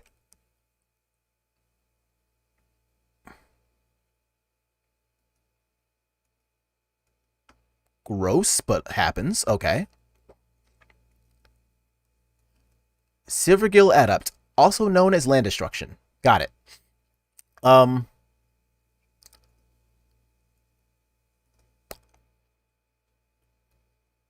So now they have to have a fetch land if they want to specifically play Supreme Verdict here, which makes this a little more reliable. Okay. So now they have to find another white source for another Supreme Verdict? No, they don't. Okay. They just have the swords. So now if they have Supreme Verdict, it's just on again. So hopefully that's just not the case. When in doubt, throw a tree at it. Yeah, I get... Okay, there's a fetch land. But they don't need it anymore because they already had the thing. So, a Hexcatcher. That's actually pretty good. So, let's get an attack in here. They go to 3. All right. Are we looking at a W? Did we get our positive record after all? Hell yeah, we got our positive record after all. Let's go. Yeah, opponent's on 1 card in hand. Yeah. Sick. So, honestly, like, the comeback, pretty cool. We managed to go 3-2 after starting 0-2. We lost 4 of our 5 die rolls, and we saw some cool shit, if I'm being completely honest, right? Like, we saw the at least 4 color lands pile there that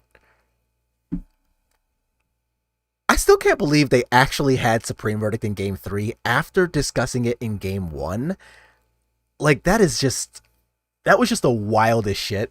But but they had a little bit of everything, right? Like we saw Blast Zone.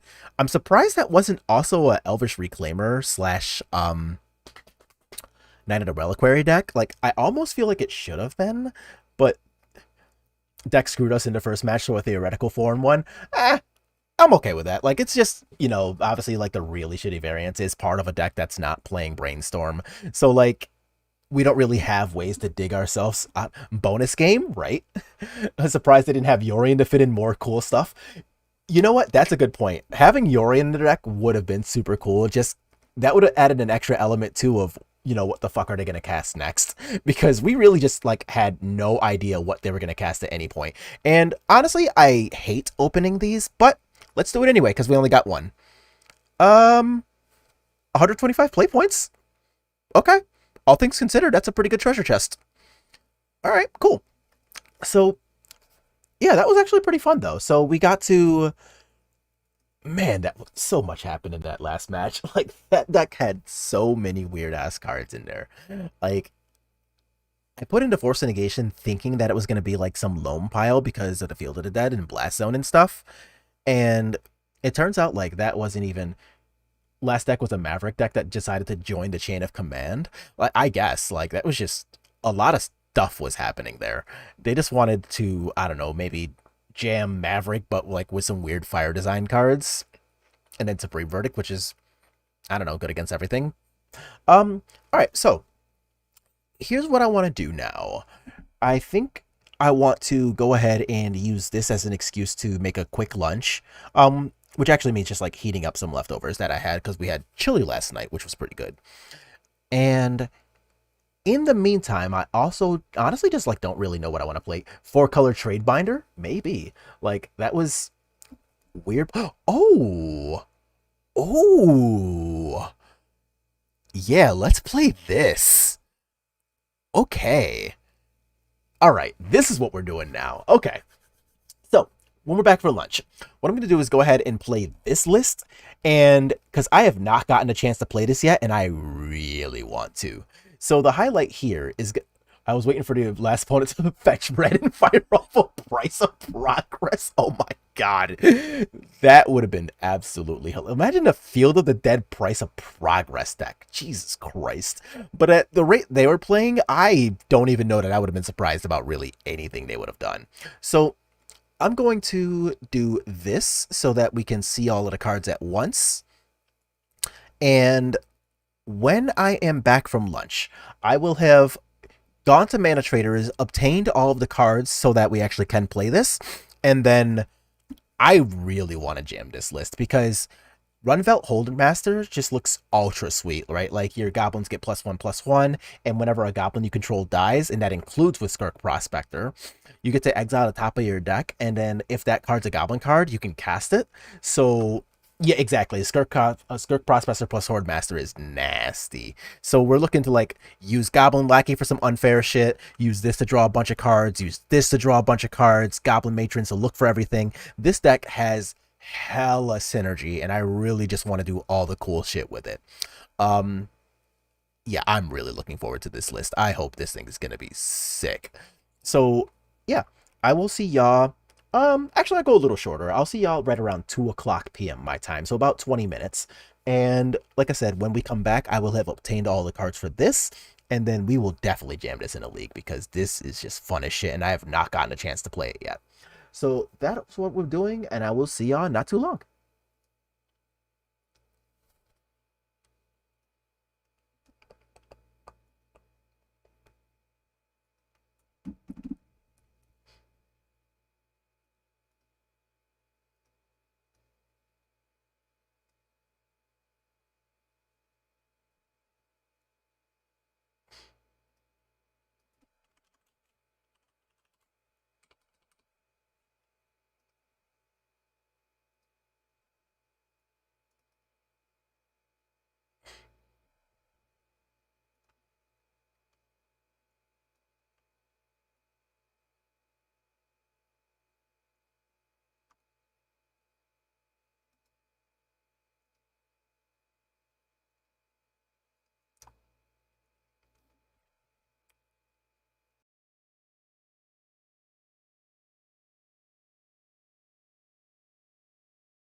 Well, I definitely forgot to actually get the cards that we need to play this. So I'm going to go ahead and trade to give mana traders their stuff back real quick, and then get the stuff that we need to play goblins, and then we can come back and play goblins. But oh, I knew I forgot to do something. Come this way.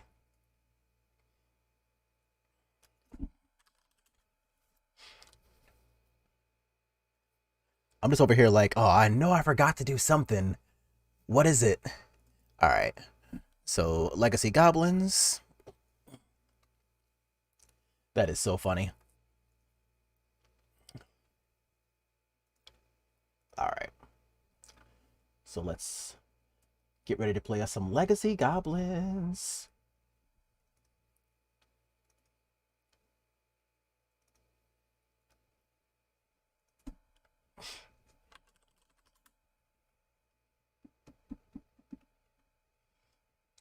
And while we're doing that, can also do this.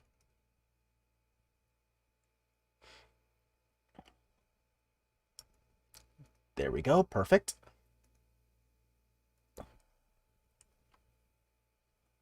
And just about done updating it so that if we want to enter exclamation mark deck, that will also take you to the list that we're looking at right now too.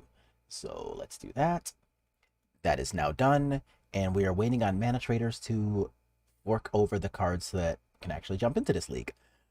Oh yeah, whoops, Jesus. I'm a mess right now. What is this? There we go, much, much better. So yeah, we are going to be playing some goblins here, and this deck I think is going to end up being really sweet. So we're playing a 23 land list that's got 4 copies of Wasteland and 2 copies of Rishadan Port. A lot of goblins decks tend to play more than 2 copies of the Rishadan Ports, but I actually think this list with Skirk Prospector and the new Runvelt Hordemaster is going to be a lot more focused on turboing out powerful cards. So that's why we have 2 copies of Fury in the main as opposed to like a more normal one. Since it's not a goblin, you can't look for it. But since we have access to a shit ton of mana sometimes, I think it'll be acceptable to play a second one because we'll just be able to hardcast this sometimes. And a lot of goblins lists tend to play two copies of Muxus Goblin Grandee, but we're going to be playing 3. So the idea behind goblins is that this is going to be an aggro deck, but honestly, that's a big fucking lie. Goblins is really like a card advantage deck. So what you want to do here is start off with ideally a Goblin Lackey, but if not a Goblin Lackey, then like a Skirk Prospector or an Aether Vial, and all 3 of these cards are going to go ahead and allow you to turbo out some really good goblins for a really low cost. What up, Hunter Red Talon? You said, real sad we missed the live fish, but interested in the new Goblin tech? Yeah, I'm really excited to play this, because this is going to be my first time playing this version of the deck, too. And full warning to everybody here, too. This is also my first time playing Goblins on Magic Online in, like, I think it's been more than a year. So Skirk Prospector, which requires a lot of clicks to activate, might take me a while because it's just been a really long time since I've wanted to make this many clicks in one deck. Which is also why I don't generally play decks like Storm and stuff, because they honestly just take way more clicking than my patience really allows for. So let's slide these back over. So that now that everything is nice and visible, why no Snoop combo? Honestly, for a lot of the same reason. Like, the Slinking Lieutenant is there, of course, and I could play Conspicuous Snoop plus, like, Kiki Jiki and 1 copy of, what is that other card that it goes with? Bogart Harbinger, I think, is the goblin that costs 3 and puts a goblin on top of your deck. But, honestly, that's just a lot of clicks and I don't feel like it. Real reason. If I were playing IRL, I would definitely be playing Snoop combo, but I feel like that would just annoy me on Magic Online, so I'm just choosing to not play it. With that said, I do think that sliding in at least like 2 copies of Snoop and 1 copy of Goblin Harbinger in the same deck is worth your time. I just played a Goblin deck before lunch using the new Squee. It actually was the reason they won the game. Oh yeah, new Squee's pretty good too. So, what is it called? Squeedium? No, that's not it. I'm just gonna go ahead and pull it back up. Because to that thing's credit, oh, it is pretty freaking good. So we're going to go into expansions, The latest set is Dominaria United. And let's pull up the new squeeze so that we can see what you're talking about, because I don't remember its last name. Here it is. Squee, Dubious Monarch. Here he is. So, anybody who hasn't seen this guy yet, it's pretty good. So it's a 3-mana thing with haste, and whatever you attack with it, it gets a 1/1 red thing, but that's kind of whatever. Instead, you can cast this thing from your graveyard by paying 4 and exiling 4 other graveyards.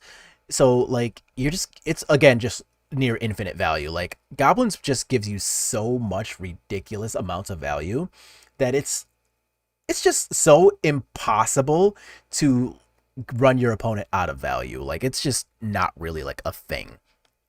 Squee plus Pile Driver was gross. Yeah, like, that is a really aggressive version of the deck, and it's pretty freaking good. And you just get so many ways to, like, ultra cheat on your mana so that you can cast your cards early, and the entire deck just draws you a million cards along the way. You just get infinite value from all your stuff. Like, Muxus's value, Goblin Matron tutors for anything you want. Goblin Ringleader can draw you up to 4 cards at a time. Like, even Trashmaster, like, is super good against any kind of artifact deck. I remember when I played Goblins when Tuk Tuk Scrapper was the thing. And it's actually really funny that you specifically mentioned Tuk Tuk Scrapper, because whose stream was it? It was Gabriel Nassif earlier today, as a matter of fact. So he was playing this game where you were able to, you were trying to name a magic card, but it was almost like Wordle, where you got, like, hints on how far off you were or not. And the card, we knew it was a goblin, and we knew it costed 4. And I was trying to name Tuk Tuk Scrapper, but I forgot its name, so I was just like, I don't know, that goblin ally that destroys artifacts when it comes into play, because that's what we used to have to play in Legacy, where your opponent would have, like, Umezawa Jitte, and you would have to, like, Matron for your Tuk Tuk Scrapper so that you would actually be able to kill the Jitte, otherwise it would kill your entire deck by itself. But as soon as Goblin Trashmaster came out, it was so much better that Tuk Tuk Scrapper probably hasn't even seen a sleeve in, like, 4 years, 5 years now, almost. The new Squee would be hilarious if it could be cast from exile, right? Like, just never ever gets rid of Squee. That would be crazy value if that were the case. But yeah, we have a lot of incidental value here. Like, we have Marg War Marshal, which plays super nice with both Skirk Prospector and a Horde Master. So if you, like, sacrifice these things for mana, it's basically an Ancestral Recall, and you actually have the mana to use them too. So that's really sweet. You have Goblin War Chief in here to make all your goblins cheaper. So when you are in Skirk Prospector mana mode, you can cast, like, half your deck off the top of your deck sometimes. Like, that's really cool. We have 1 copy each of Munitions Expert and Sting Scourger here, with 3 more Munitions Experts being in the sideboard to go along with your 2 Furies. So you just have, like, a decent suite of removal too. 3 copies of Muxus is really sweet. Yeah, Tuk Tuk Scrapper destroyed 1 artifact, but with Trashmaster you can destroy all of them. And yeah, that was just such a big difference, right? Because, like, even back then, you could still get away with playing decks like Affinity sometimes too. So you would just catch people playing stuff like that. And that was also very close to the same time period that Bryant Cook started playing Mox Opal and Friends in the Epic Storm too. So, like, that was a thing. So you have this matchup that was, like, pretty medium to bad most of the time, but they would sometimes lead off with something like a Lion's Eye Diamond. And what you could do is, like, Lackey into Trashmaster, sacrifice your Lackey, get rid of the LED, and then maybe you actually have, like, a game plan against a matchup that's otherwise absolutely terrible.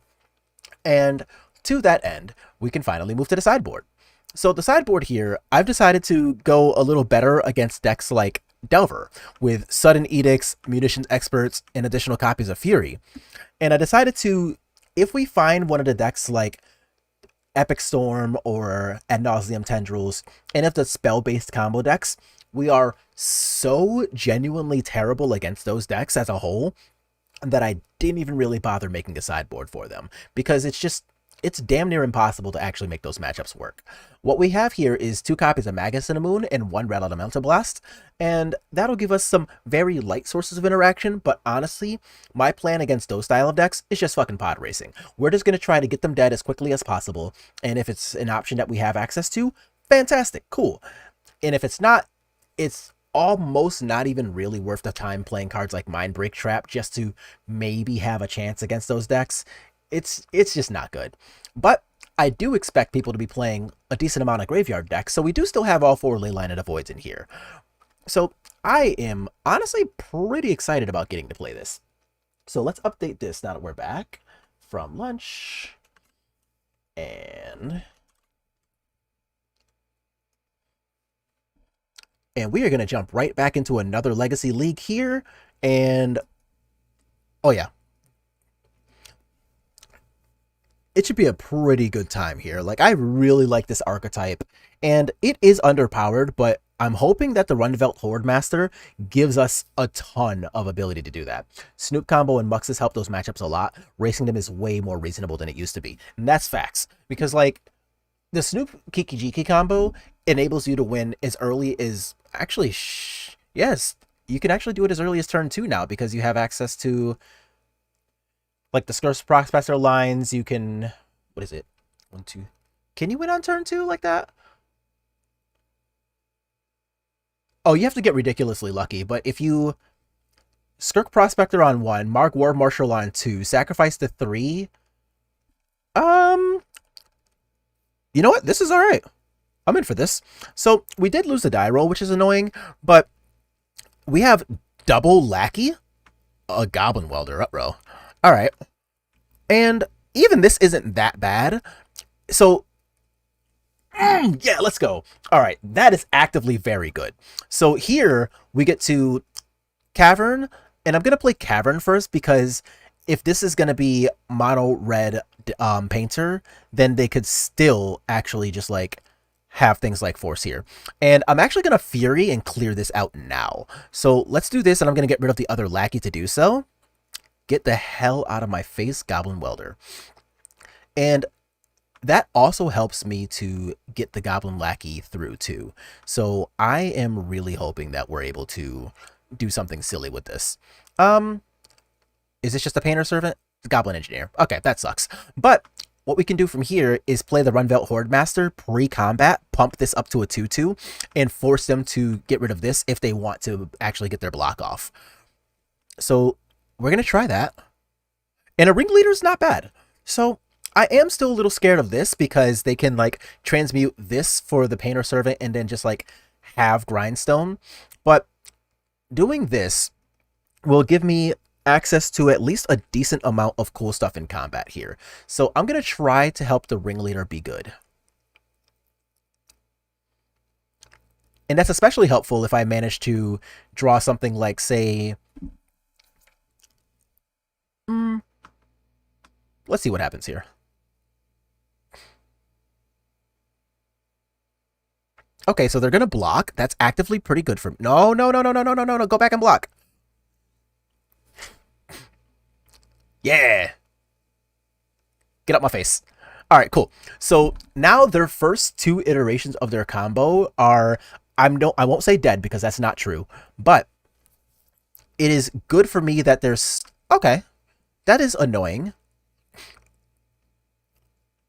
Oh, can we draw the other Fury maybe? That'd be really good. A mountain? So here I can...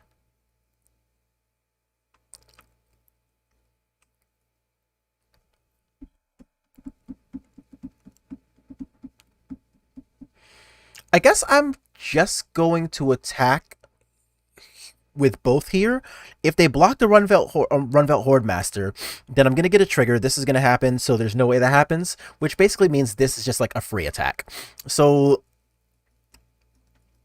ugh. Alright. So, let's get my attack in here. Yeah, you got it. Arg.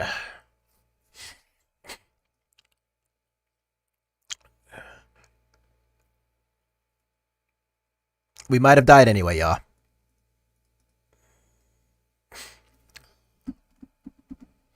Alright. So here I'm going to use this, and I am going to get a...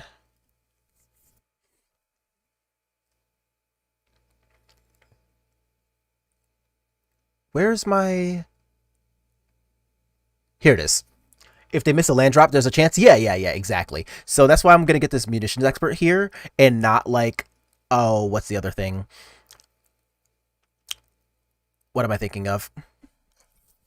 I mean, one of y'all will know, I guess, but so they can get either LED or grindstone here and just have the other part. Yeah, okay. So we're dead. That sucks. Unfortunate. Yeah, got me. So here, what do I have to say about a lot of that? Like, we have Magus of the Moon, which is pretty good. Sudden Edict is surprisingly okay. Fury is coming in. Trashmaster is coming in. Red Elemental Blast is hilarious because they already want to name blue with Painter anyway. I'm not going to do this, but I am going to put in all of these. So cards that I don't really want, the War Marshals are only medium. I've got a lot of cards to take out here. This is surprisingly bad.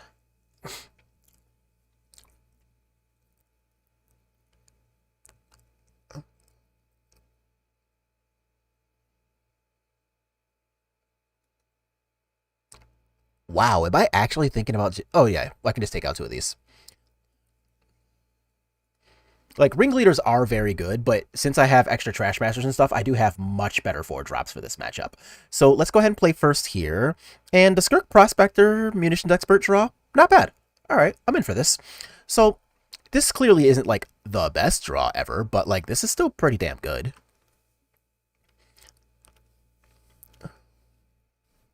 Okay, and Skirk Prospector is certainly not, like, you know, the Goblin Lackey that I really want to be in my hand, but, like, this is still not bad. Okay, so now I'm just looking for, what, Magus of the Moon? That'd be excellent. Not what I wanted, but also not bad. So let's attack here. And I don't think I want to play Goblin Matron for Lackey. I think that's a little too cute. Legacy, love to hate cards, right? All right, so here, if they just, like, play a creature, then I don't mind just, like, having the access to the Munitions Expert to get rid of it. Okay, so they can go ahead and make a construct, which is obviously a play. Lotus Petal, okay. And I am still going to cast my Munitions Expert. Not really because I actually, like, care about the removal part of it, but really I just want, like, another body for Skirk Prospector next turn. I can just say no, right? Yeah.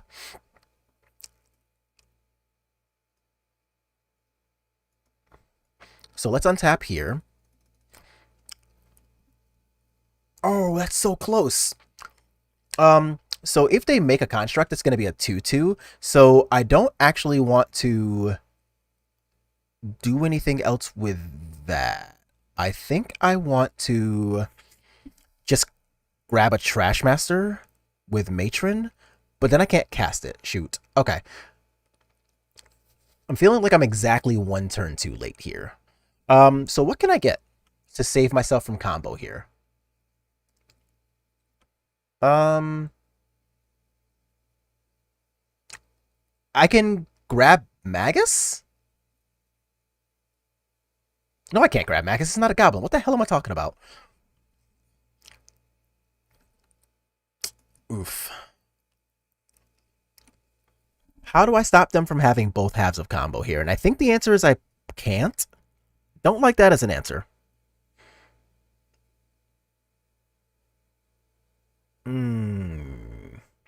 I can sacrifice Munitions Expert to play Goblin Matron and then have Munitions Expert up for the Painter? Yeah. Yeah, I think that's my play. So that's what I gotta do. Alright. Sacrifice you. Do this, and then go grab a Munitions Expert to sacrifice. Or sorry, to play. That's really the only way I'm gonna get out of combo this turn. But next turn, I can draw like a... here we go. So next turn, I can start doing things with like a Trash Master, and that's much, much, much better. I guess there's no 3 goblins for Painter? Yeah. It's like, oh, that's unfortunate, because obviously, like, we really wanted that, but...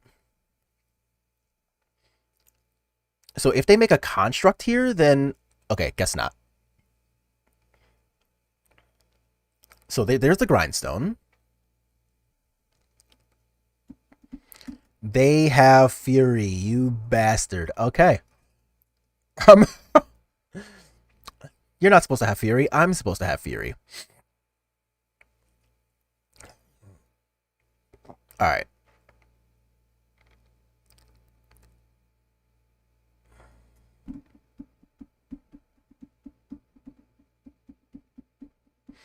Okay. So let's go ahead and sacrifice just you first, and then do you so that I put 2 damage on the goblin token.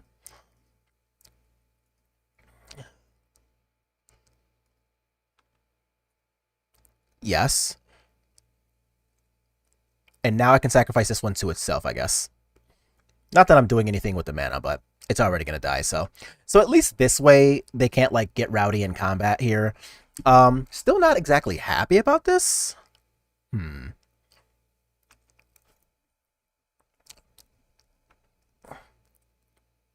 Okay. I'm like, I just need, like, a turn or two to be left alone here. Alright, so there's the Painter Servant, so they did have it after all. Now do they have the LED too? Nope, they just have 3 mana. God damn it. Alright. We tried. We tried, y'all. Just each time we ended up basically being exactly 1 turn too slow. Dang. Unfortunate. Yeah. And I can't even really be that sad about it, too, because, like, we had a lot of stuff. We just needed more time each time. But that's kind of the whole nature of combo decks. If they are designed to win quickly, and they got to do the thing. But also, since Urza Saga came out, that deck is super redundant. Here we go. I was looking for, like, my giant jug of water here.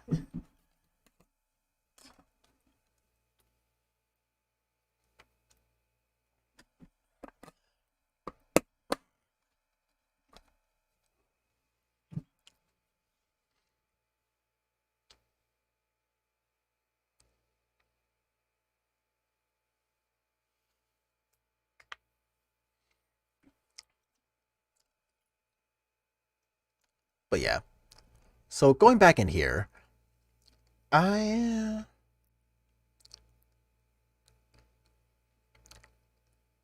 Yeah. I don't think I actually had a really an out to that, which is a little bit unfortunate. And remember, when we talked about not siding this in because they were likely to choose a color other than blue, they did choose white for the painter. So, like, at least we didn't, walk into that. I used to play Eldrazi a lot. Painter is traumatic. With their combo piece randomly shuts down Eldrazi Temple and Ayavugan. Oh, God. Oh, yeah, because your cards are no longer colorless. That sucks. Yeah, no, that sounds not great for exactly one of you. Jesus Christ, yeah. Ayavugan is kind of a fucked up magic card, though.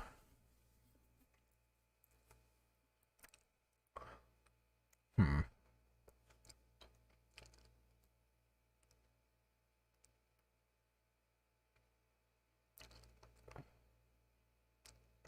Yeah, and I don't think there was a way to really do that any better than what we did either. Like, I don't think we had... Yeah, because there wasn't a point in time in which we had the ability to actually put Muxus on the table. Otherwise, I think I would have tried, like, just hard casting Muxus and then seeing if we could maybe spin ourselves into Trash Master plus something, but, like, that wasn't even an option. So I think that was just one of those ones where, fuck it, we just got twice and we tried.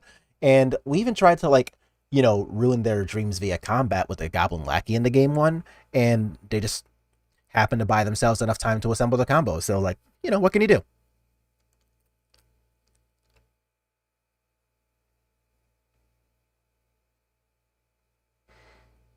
Oh no, Legacy Q. I would like an opponent, please.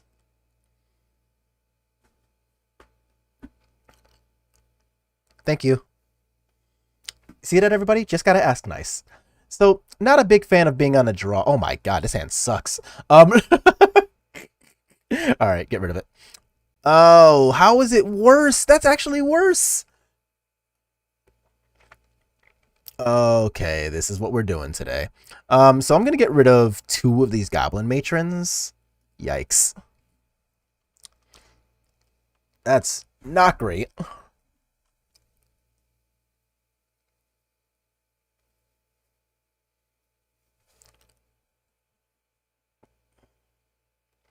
So I wonder what our opponent is playing now.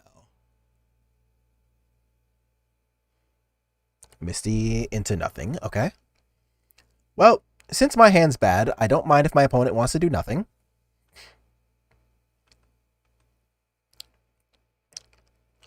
So what am I really hoping to see? I guess I'm hoping to see like some miscellaneous like control list. And basic planes is you're late. I think I still try it though. So I am gonna cavern here. Basic planes plus Misty is almost never actually like a wasteland deck, so I don't mind exposing the cavern here. But I do expect this thing to catch the business end of like a swords, a pending, a Teferi, something to the point where it's not actually going to get to attack. But if they are going to be playing just like some Teferi Narset pile here, like Jeskai control, then I don't necessarily mind the idea of us getting to Ponder. Okay. Of us getting to like Goblin Matron for Muxus pre-combat and then use Lackey. Like that seems like a thing that's probably going to get to happen here. But I really highly doubt I'm untapping with this. Zagoff Shriome in the year of our Lord 2022, y'all. Alright, so I am going to go ahead and walk myself into the what is likely a Swords to Plowshares.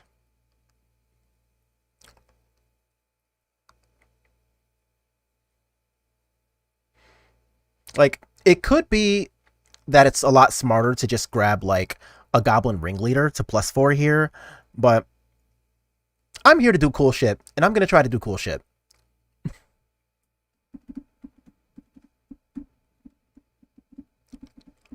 So this is smart from our opponent, though. In the event that they have a Swords, it is better to make me look for the high mana thing that I'm going to be very unlikely to be able to cast, and then Swords my friend so that I don't, so I'm just kind of like stuck with this in my hand. So let's see if it is in fact the Swords to Plowshares. Oh no, they're just off it. They just didn't have it. Sick. All right, well that plays. Well.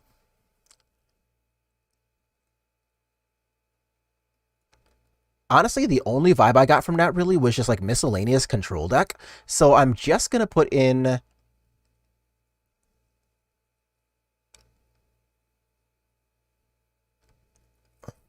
They could be on Herd Migration plus Mizzix Mastery? What the hell is a Herd Migration? I know what Mizzix Mastery is, but... Let's find out what the hell you're talking about here. Oh, this thing! Okay. Yeah, I've seen this before. I thought this card was actually going to be pretty good because of the back half of this. So if that's like a deck that actually exists in Legacy, then I will be pretty excited about that. Oh, to answer your question about what else would play Triomes, Leyline Binding control decks would play Triomes. Oh, duh, there's a Trash Master. So, like, you know, you can play like Zagoff Triome plus a basic planes, and then now your Leyline Binding only costs 2, or just like any dual land like a Plateau would make that immediately cost just the 1 mana.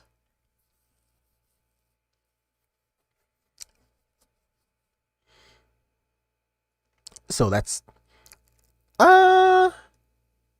this is pretty terrible. I am going to keep it because I think I'm right about what the opponent's playing. I think they're just playing like a Leyline Binding focus control deck. Okay. But Herd Migration seems actually kind of cool if that's what there's being comboed there.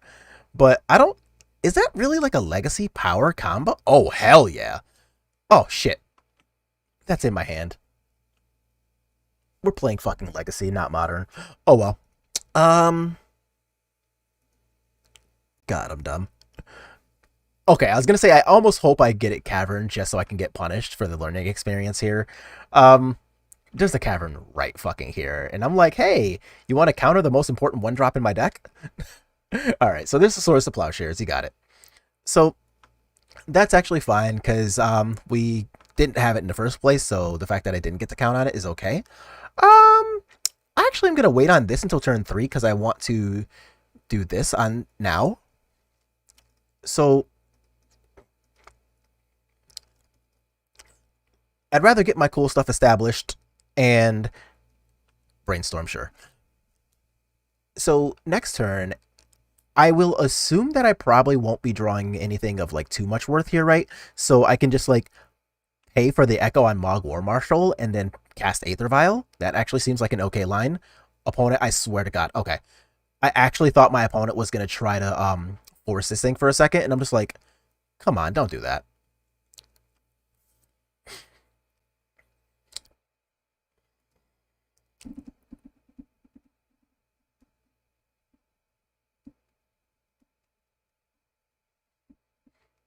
But also, if my opponent's going to be doing nothing really aside from, like, I don't know, Narset slash Teferi with this next turn, 2, 3, Uro. Yeah, yeah. Uro's annoying. But, like, Goblins is one of the few aggressive decks of this style that actually can outpace an Uro with some regularity. Yeah, so I actually am going to pay the Echo here. And a Goblin Lackey. That's a pretty good draw.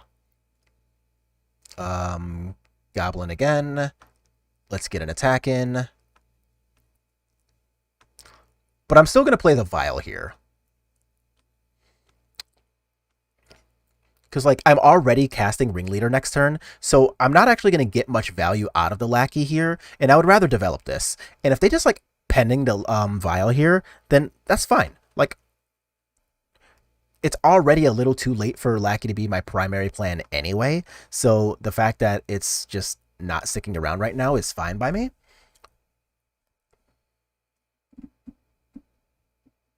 Savannah, okay. So now they're just looking for one more. Is this another Uro? It is. Okay, so now I assume they have either the blue or the green source. It doesn't matter which they find. Oh, shit, they find neither. Give me Wasteland. Close enough. Okay, so remember what we said about playing the Ringleader this turn. That was an entire lie, as it turns out. And here I can tap down... well, it's all perfect. So I guess I'm going to tap down the Tundra then.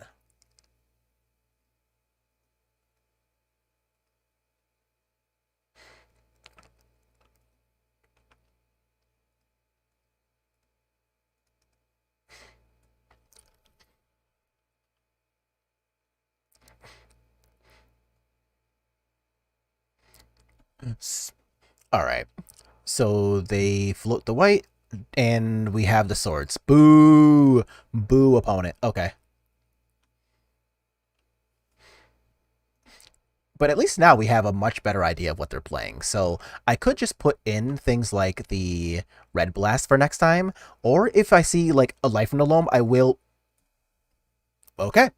I was gonna say, if I see a Life from the Loam, then I'll put in Leyline. And sure enough, that was the very next fucking card they played.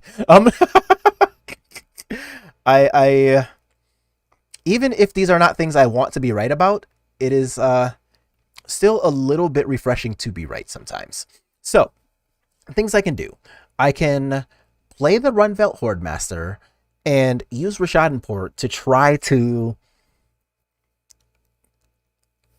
Yeah, I can do that and then like try to tap down the Triome, and maybe that holds them back from being able to cast. That's probably better than any other plan I currently have. I could also just play the Ringleader, try for max value now, and then give myself a slightly higher chance to just say fuck it through an Uro. And did I sideboard out... I still have one of these. And that's currently it, so I actually think I like the ringleader route more than, because now even if they escape the Uro and find a land that they need, I can have... Oh, well, alright.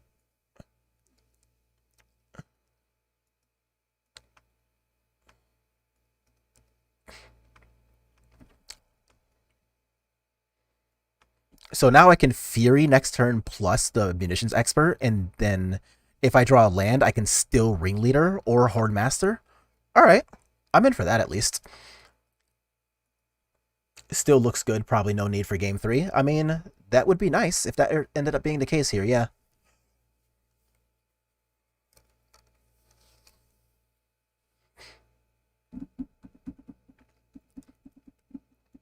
Okay, so there's your Uro, you got it.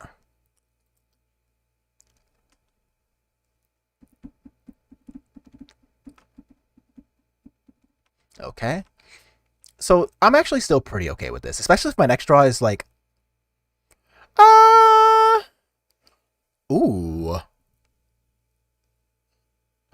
So I can Fury, pitching Horde Master, play Horde Master, play Prospector, and like draw half my deck right now? I'm in for that.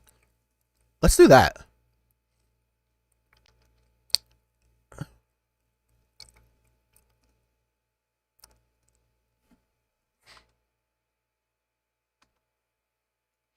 So I want to black-red,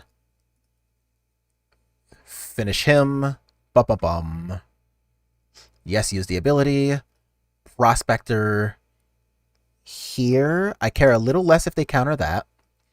Horde Master here. Is there a benefit to doing this first? I think the answer might be no, so I'm just going to attack regularly.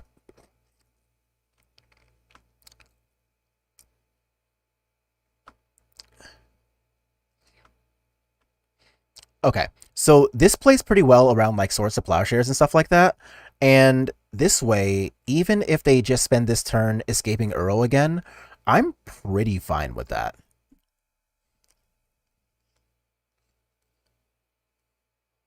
Good lord, Runvet Horde Master is fucking sick. So even if they have a, what am I thinking of? Even if they have like a Supreme Verdict here, I effectively get to draw like 100 cards off of it. Like, that is absolutely batshit insane.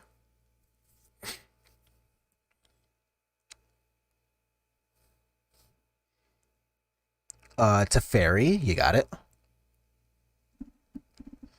And whatever they target, I am going to sacrifice so that they don't draw a card. It's going to be the Prospector itself. I'm actually going to do two things then. So I'm first going to sacrifice this War Marshal. Do I need to draw more than this Ringleader? No, I'm just going to do the Prospector itself. No card draw for you.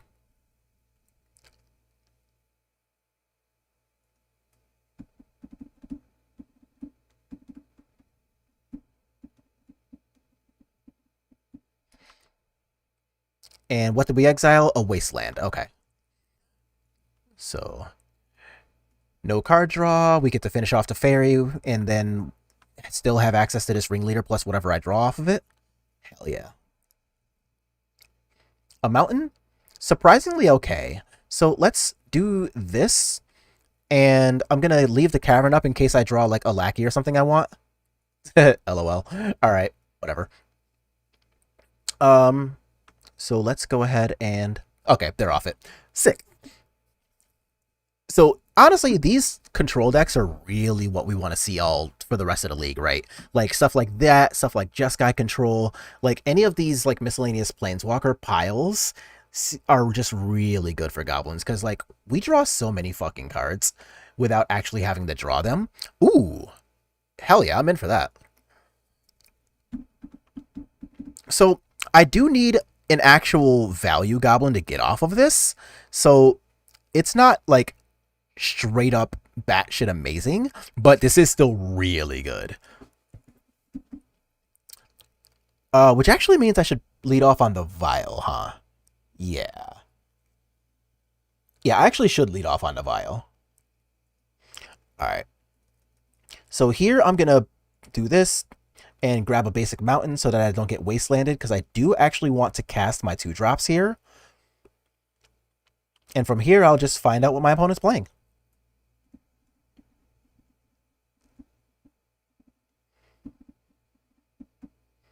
Force a negation pitching Snapcaster. So it looks like we kind of got our wish. We are fighting another control pile here.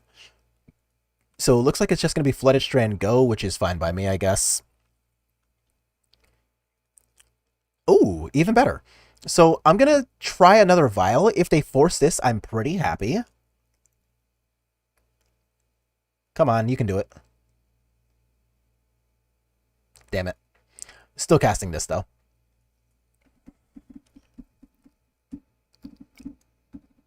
Okay, so they can Swords the Lackey untap pending the Vial if they have all of that. And if they don't, then obviously I'm even happier about that. But the basic planes tells me that this thing's getting sorted right now. Yeah, alright, you got it. But at least for now, we still have the Vial, so that's pretty decent. And getting to untap into, like, a Horde Master type turn seems pretty okay. So let's see what ends up happening over our next couple of draw steps. Okay, I'm in for that. So I'm not going to actually cast a Lackey right now. I'm going to just put that in the Vial. And the Munitions Expert, it will have the ability to... Oh, we're doing this again, okay. So we do have the ability to, like, I don't know, put damage on a Teferi in case they want to bounce something and then... Oh, no, we don't. What the hell am I talking about? It's fucking Teferi. I can't cast it in response to Teferi. Well, that was stupid. But... But we can do damage to, like, I don't know, a Narset, for example. Oh, there she is. Hi. So there is, in fact, a Narset. And let's see what they find.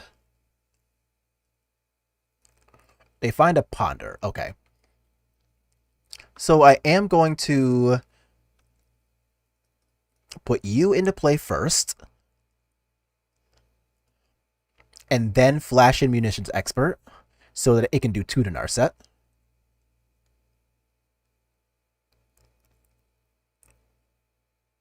Holy shit. Alright, I am definitely in for that.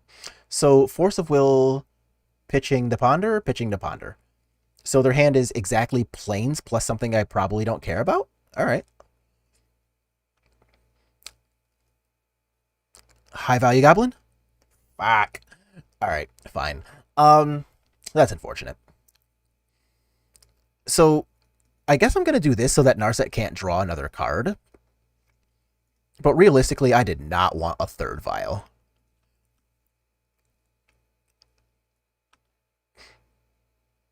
I mean, I will play it, but I don't want it. So now Narset can't draw another card. Her actual text box is not relevant because we don't draw extra cards, so, like, I don't care about that. They can reanimate this, and that's pretty good. Yeah, okay.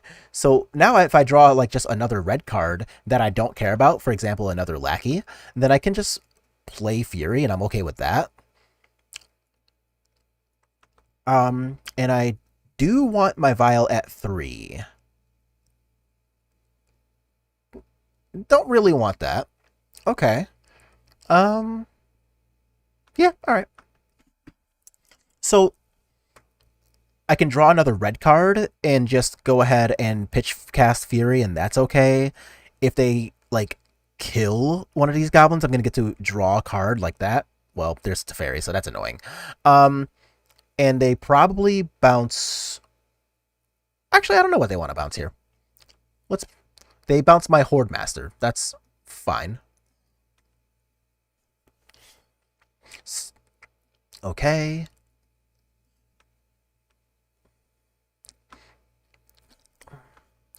And now we will put both Vials up.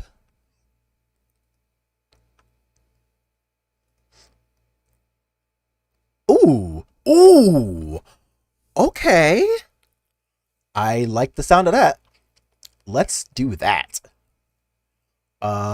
Ringleader. Draw me 4 cards. And then laugh at Narset because I'm not actually drawing anything. Oh, no. Stop looking at my stuff. I swear to God, if this is a stifle, I'm going to be so mad. I'm gonna be so pissed if this is a stifle. Okay, it's not.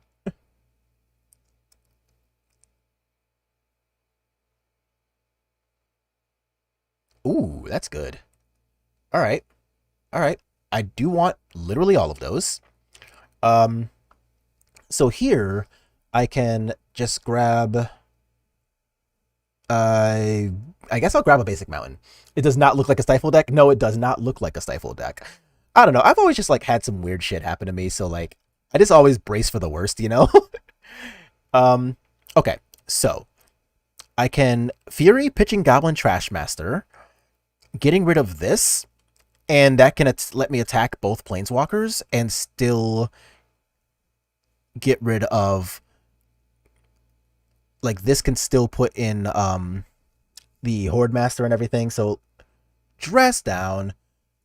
Well, even that's not the worst because I'm still gonna just get to keep Fury in play.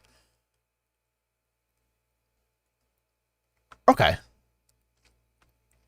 Like, don't get me wrong, I don't necessarily want them to have my Fury basically countered, but if that's what's going to happen, I'm okay to keep my Fury in play. So, like, it could have been a lot worse than that. Okay, there's a Ponder. So here they can, like, tick this thing up, and Teferi now has access to pending at instant speed, which is a little annoying, but, like, I'm not exactly sad about this.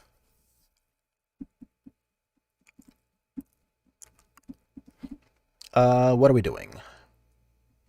Are we casting swords at my Fury? If so, I'm okay with that. Medium, less okay with this getting swords, but I also don't have a way to currently fight through this just like one for one, right? Is opponent on Days Undoing? That is highly possible. Okay, make that likely. It is now likely. So I'm going to do this.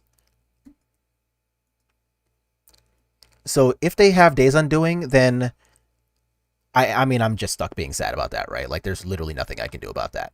But the fact that I'm not drawing extra cards will end up boding well here, and I'll get to tick this up too. So, actually, in the event that they do have Days Undoing, I want to keep this at 4, because that lets me draw a Ringleader or a Sling Gang Lieutenant, specifically the Lieutenant. So I will actually not tick that up. And I'm in my main phase, so know that that's not what they had. Okay, cool, cool, cool, cool, cool, cool. So here, I think I want to just, like, cast Goblin Matron. See if they want to counter it. Looks like negative. That's good news. And I am going to grab the Sling Gang here. Yeah. All right, opponent, that's your problem. So now I'm, yeah.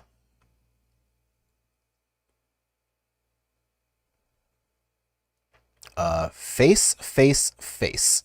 So they basically have to block this, right? Yeah. Because this is until their next turn. Yeah. So I don't have any stupid weird clauses like that here. Yep. So they're gonna. Okay. Not a. Yeah. They're making some real life choices here. Okay. So they take 9, and I'm gonna sack the Goblin Lackey to. Oh no, my Horde Master! It's dying, or getting exiled. Oh, my Fury. That's fine. I care about that a lot less than having my Horde Master active.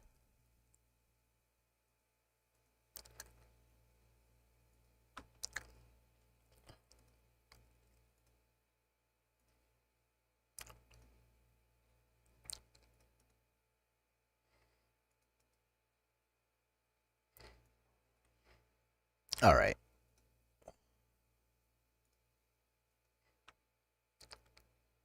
Okay. So, yeah, still fairly happy about this. And I can still play this ringleader next turn. I do need to draw a land to do that, but that's doesn't exactly suck. Sick. Okay, so I assume that we are looking at Days Undoing now that we're all said and done there. So I want the REB here.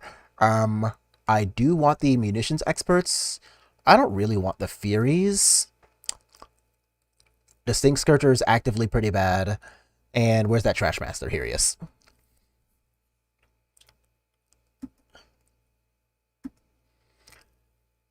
Oh man, this is Jesus Christ, this Horde Master's looking sick. And I understand that this is definitely not like the best tier 1 deck or anything, but I don't give a shit. I love this deck. It's so fun. Like, you just get to do so much cool stuff at all times, and all of your cards reload you so hard. Like, even if they had the Days Undoing combo, like, we were still pretty much okay, which is craziness. Yeah, I'm definitely in for this.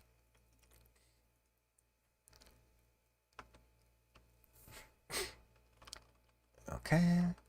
So what are we doing? Just Island Ponder? Ah, yes.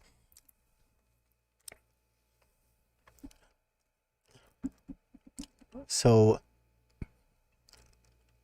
Brian Koval, if you see this, your opponent hit me with the Island Ponder Keep. And I'm not sure how to feel about the branding, but that's what they're doing. And I will happily give you the shoutouts.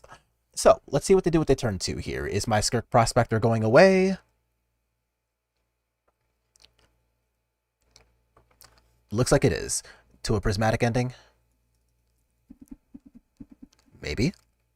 A Ponder. So we're pondering and then seeing if we draw a Swords to Plowshares first, maybe, so that you can keep that in hand and then use Pending. That's probably better. Plague Engineer is also a bit low now that nobody plays black. That's super true. Like,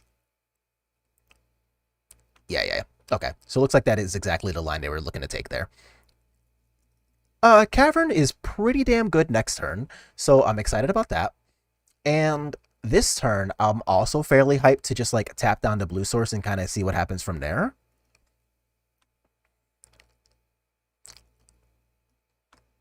Actually, I think I tapped down to White Source. Like, yes, this allows them to play Ponder, but like, is that really the thing I care about the most right now?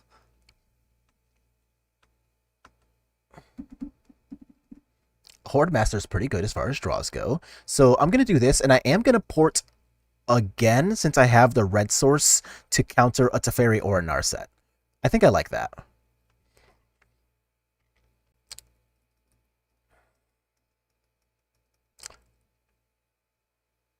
So I want to tap down this time, leaving up the basic mountain just in case they have a Wasteland in their deck.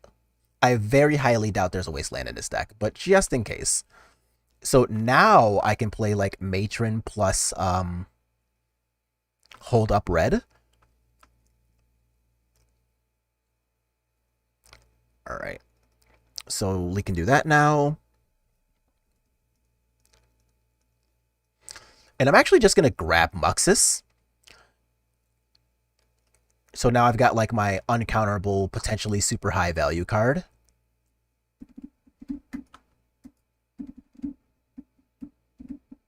So if this is a dress down, then whatever. Do I bother worrying about the dress down?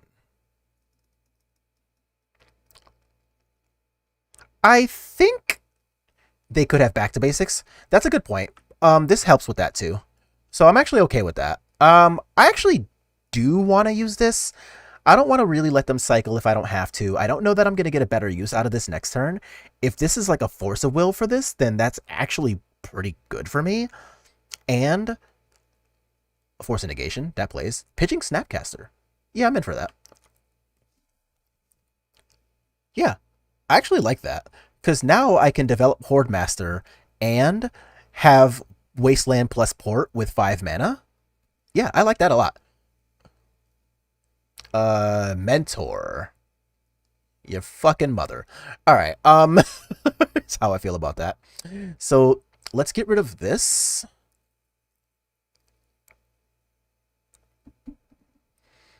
And as promised, actually, I can just do this, right? Yeah, I think I'd rather cast that.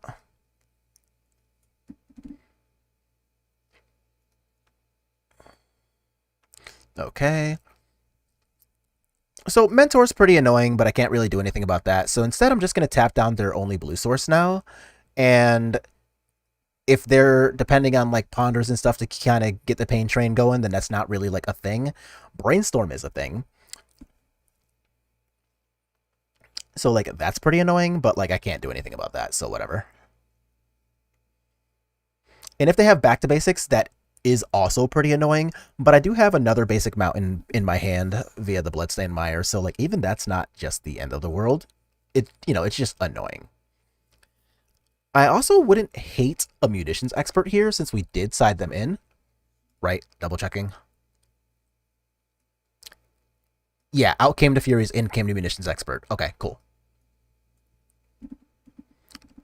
And the Teferi still came. Okay. Well, we tried. We tried to shut down the Teferi. So what's getting bounced? This Goblin token? Yeah. Obnoxious, but happens. Not doing anything about that attack. The Echo... I'm not paying that. You can have that. Actually, do I pay the Echo and then play the Horde Master? So that when I block... Actually, no, I think that is a good idea.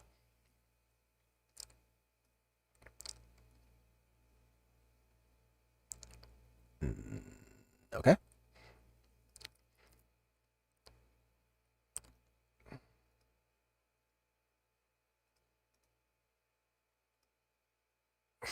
So now I can do this.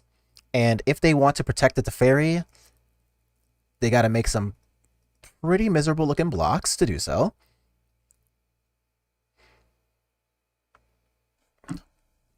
Okay.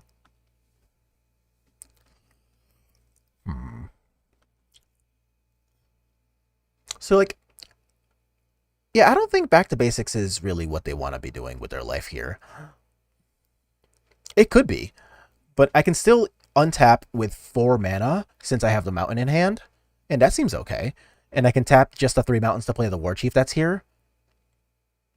Yeah, that doesn't hurt my feelings. Not ultra happy about the prospect of more specifically the white removal spells here. Narset, okay. Narset's annoying because that can find a pending and that can find a Swords to Plowshares, either of which can get rid of the Horde Master if they have a land.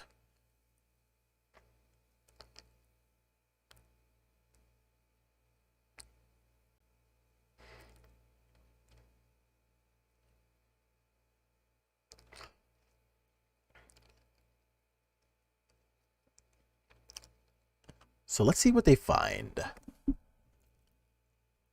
They find a swords. Oh, man. All right, fine. Well, there goes my Horde Master, so that sucks. We may be moving on to a game 3, yeah. So we take 10, we go to 6. I cry about that. So I can draw a land, Muxus, or I have a land, I'm sorry. I can draw Muxus, and that's actually really good if I do still find it. So let's draw Muxus. Ooh, that is almost the exact opposite. I don't mind going to game 3 here. So, do I change anything now that I am on the play? A Magus is medium attractive. I don't think I want any number of...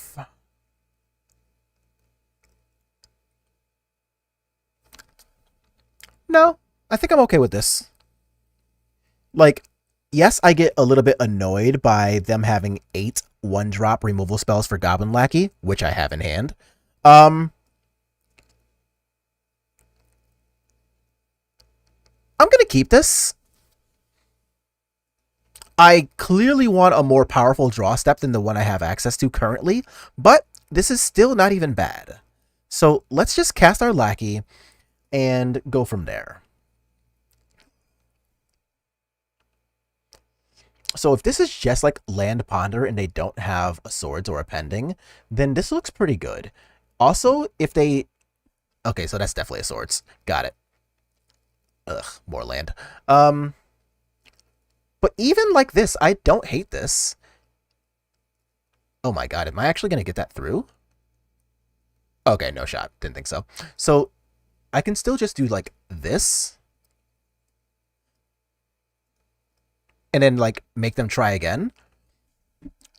And honestly, it's not a big ask for them to just have like another white source and another removal. Ooh, that's not a removal.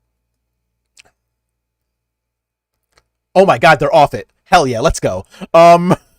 We take those. We fucking take those. All right, on to match 4.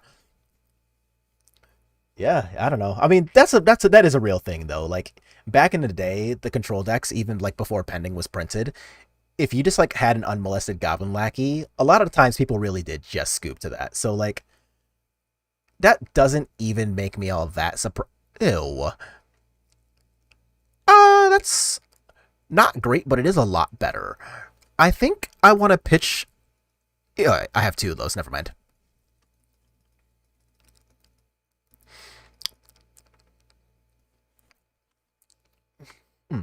Excuse me. All right. So this is super slow, but if this is just like, oh, preordain. Volcanic preordain. Are we playing against show and tell? I hope not. Oh well.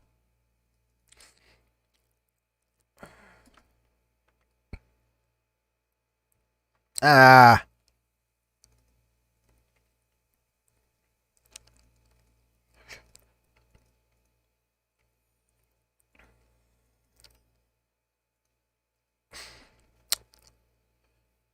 So I assume we are playing against show and tell. Not a big fan of that happening to us. Ponder, okay. Could be A and T. It could be A and T. I mean, it could be A and T, TES. I don't think they play preordain at all anymore, but like I could be looking at an older list of that. Um no, that can just die. Still no. Bruh. Alright. So I do want to get the Horde Chief in play, or War Chief in play, not the Horde Master. I combined the 2 words to mean Horde Chief. Yeah, like I don't think they've played Preordain in like a really long time. Force pitching Flusterstorm. Okay.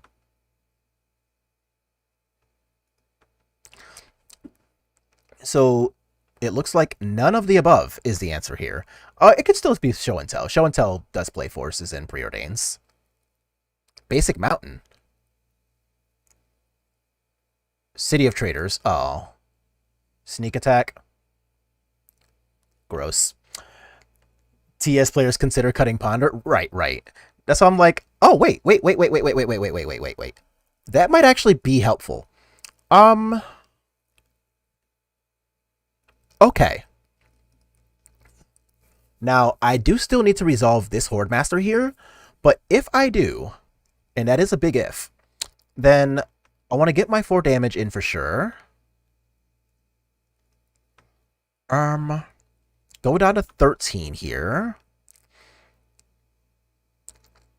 Sacrifice token. Play Matron? Okay. And a Matron. So I can sacrifice Matron now. Look for...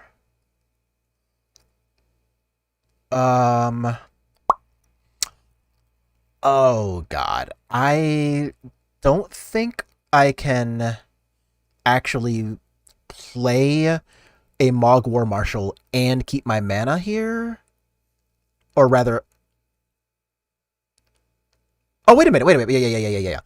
Where's the other War Marshal? Here we go. So, sack Matron first. And now sack Horde Master.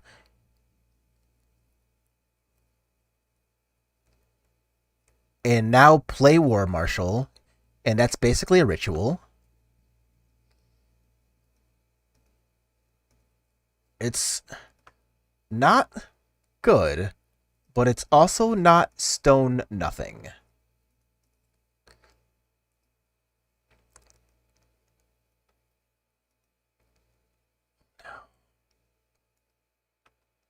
And this can get...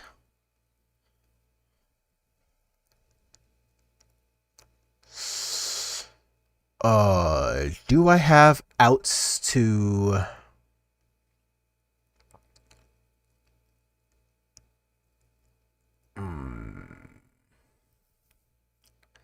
I guess I'm just gonna grab this and hope that it's Grizzlebrand and not Emrakul. Like, yikes. But I think this is probably the best way that I'm able to play Magic with this. Like, with this, I can at least try to cast a Muxus for just like lethal this turn. But if I'm being completely honest, like there's really... Oh, is this show and tell? Oh, intuition. Well, alright, never mind. So they just get a bunch of Emrakuls and I'm sad about that. Alright.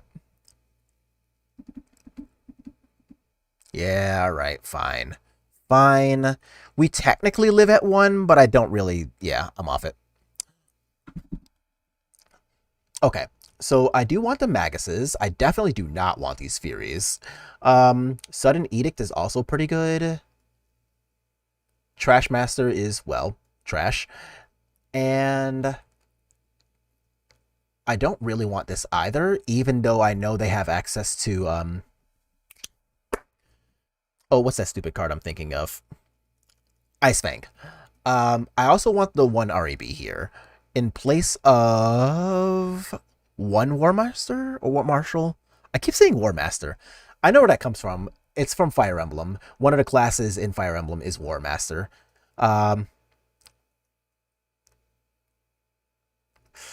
Oof. It is slow, but the fact that I have Muxus plus Matron can actually let me play around Show and Tell, since this can get Sting Scourger. I'm actually okay with this.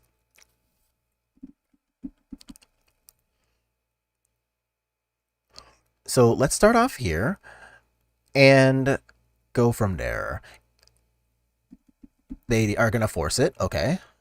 Pitching Omniscience. You got it.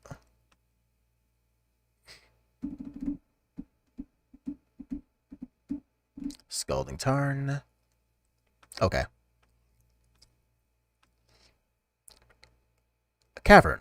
I'm not going to use the Cavern yet, because I do want an uncounterable Matron.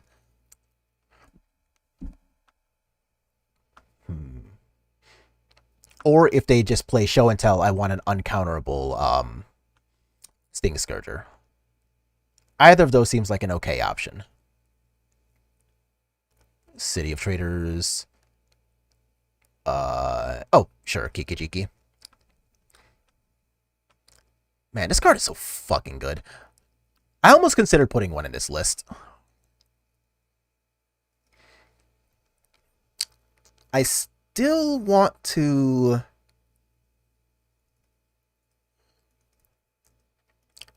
do this, though. Because, like, thanks to... I can't get rid of this right now. So, like, I think this is still going to be, like, the best way to, honestly, like, to let me play a lot of Magic here. So I'm going to grab this. But even this isn't that bad for me, right? Like, I can still play Ringleader here. The card Show and Tell isn't necessarily the best against my Sting Scourger here, unless they have Omniscience, but they pitched one already, so they have to, like, have another one there. If it was just, like, Ringleader Matron hit... Oh, yeah, the Fable. Yeah. If this was, like, Tribal Goblin, holy shit, I would be so in for playing this. Alright, so this does let them cast the sneak attack right now, which is pretty fucking annoying, not gonna lie. But, like, couldn't really do too much about that, so it's what it is. Okay. Brainstorm. So are we looking for a sneak attack then? Is that what's happening here? Because if that is the case, I guess I can, like, Wasteland this and Sting Scourger this. Like, that's an out. I think I also cited out all the experts. I did, yeah. So that is medium precarious, but, like, that's still an option. 3. It is no longer an option. Alright. So basically I have to cross my fingers, otherwise they would have been... Does that do anything?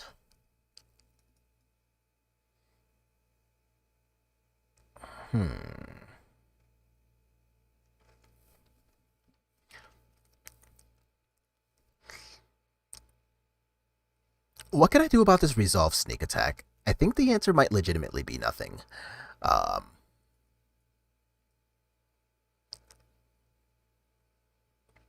So I can, of course, Wasteland this, bounce this, and then they only have one red source and no cantrip. That's not nothing. It's not good, but it's not nothing. So I guess I can try that.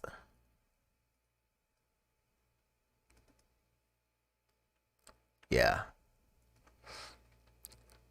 So if they already have a threat in hand, then yeah, we're going to lose to that. But if they don't already have a threat in hand, then this is probably the best way to make sure that we're... Oh, man. Oh, and they already had a threat anyway. Okay. Okay. So we just kind of... We got. That's fine. Let's move to the next round. Yeah, so that's a little unfortunate. I think we still kind of gave ourselves, like, the best chance to do something there with what little we had. Having the Aether Vial resolve so that we could Sting Scourger would have been super sweet, but they also had the basic anyway, so, like, we just never had a chance to run them out of mountains. Yeah, so I really just think that was, like, we just didn't have outs. Like, I think we were just always going to get got there. So now we can move on to this last round here. And I would obviously love to see, like, just another one of these blue control piles so that we're going to be able to make sure, you know, of a good matchup, right? Like, another ringleader positive matchup, another matchup in which, like, Goblin Matron is actually really good because you have the time to use it. Terrible matchup? Yeah. And that's where I was saying earlier, like, in our sideboards, like, yeah, sure, like, could we do weird oddball shit, like, splashing white lands and playing Containment Priest? Like, sure, that is technically an option we have available. But, like, at the same time, I'm just like, fuck it. If we see a bad matchup, we just see a bad matchup. It's what it is. It's not like the people who are playing the 4-color control deck from earlier, it's not like those people planned on seeing Goblins today. So, like, the fact that they ran into a bad matchup and facing me is the same side of that coin. So, like, when it happens to us, so be it. But overall, I've still had a really good time playing these 4 rounds so far. And honestly, the experience that we've had here so far is exactly the same as what I remember, is where, like, every matchup is really good or really bad. So I'm pretty happy with this. If my Goblin Lackey goes unmolested, I can just, like, gate in Muxus and go from there. The likelihood of that actually happening is pretty goddamn low, but I'm going to play the Cavern first to maximize the chance of that happening. If we see our opponent on, like, Island Ponder, I may or may not jump out of this chair. Yeah, matchups went pretty much as expected, exactly. Like, every matchup with Goblins is really good or really bad with almost no in-betweens. Polluted Delta? Okay. Oh, man. Let's try it. We're gonna try to do the thing. Opponent, don't look at this lackey. It doesn't have text. It doesn't... No. Don't fetch. Don't do anything. Volcanic, don't bolt it. Just brainstorm. Oh, fine. Mountain, go. Fine. Okay, so this is actually... Aww. I wanted that.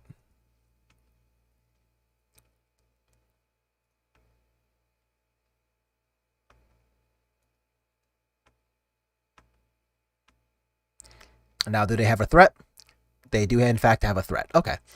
So, this actually isn't that bad because I have Pashalik Mons in a turn. Not this turn, but in a turn. So, I'm actually going to grab another basic mountain here. Yeah. It's not great. And certainly isn't what I wanted. But, and Force of Will, well, luckily for me, that's not really going to have text. So they can do this, looking for another land drop. Man, this deck is so consistent now.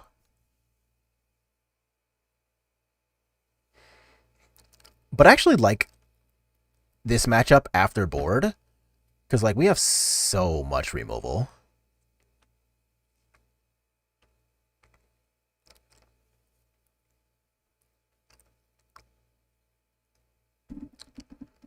So is this another threat? What's happening here? A Ponder, okay. So they're going to get to sculpt their hand even more, look for more things. But yeah, this deck is so incredibly consistent. Like, it's almost hard to justify playing anything else in a tournament with actual stakes. And like, even with Rags being banned, like, this deck is still absurd. So, I can play War Chief, and that can let me play Ringleader early even if I don't draw a land. I can play Pashalik Mons, but I don't have a second Goblin for the damage part of it anyway, so I think that's irrelevant. So I think I'm just going to cast this, and I am hoping that it lives, basically. So they have 5 cards, so the likelihood of me untapping with this is honestly pretty freaking low, but I think doing it like this will give me the best chance to play Magic. If they, damn it, I was going to say if they don't waste land and if I draw a land, then I can just go ahead and cast Ringleader. I think this is one of the few matchups that's neither really bad or really good. Yeah, it's just is a matchup. Like, you're just both playing a bunch of Magic cards. Like, with the draw that I have right now, because I'm not drawing 2-drops and stuff, like, it's not great currently. Ugh, that sucks. But I can still draw, like, Sting Scourger for this. Like, even that's not the end of the world. Well, that's not going to do anything.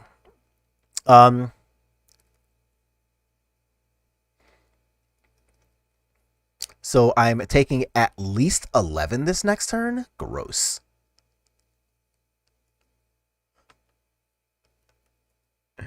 Alright. Well, opponent, I did have 2 copies of Cavern of Souls, but you're being a dickbag and got rid of them both. I was using those. So, what really is my out here? I think I've lost this game. Like, this card is just such a pain in the fucking dick. So, I'm taking 9 of my 13, going to 4 here. And what am I really hoping to draw? I'm hoping that this actually gets to attack unmolested. Is that my out here? I mean, that is an out, and it's a pretty good one.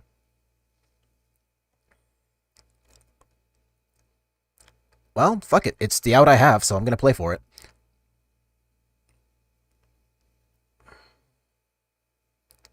Oh, duh. I knew they had that. I knew they had that.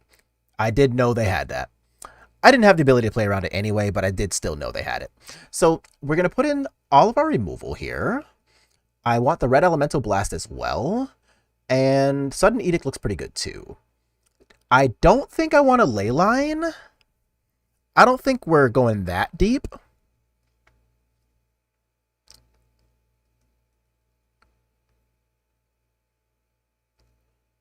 I do want that. I do want that.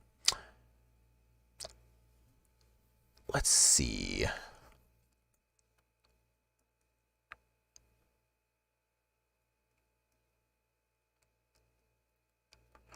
That's a lot of goblins I'm taking out, though.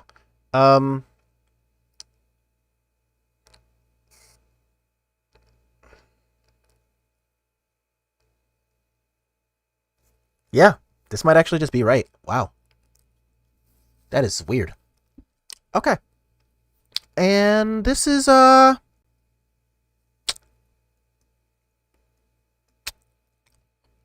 yikes. Okay. It's not good, but it is better. Um,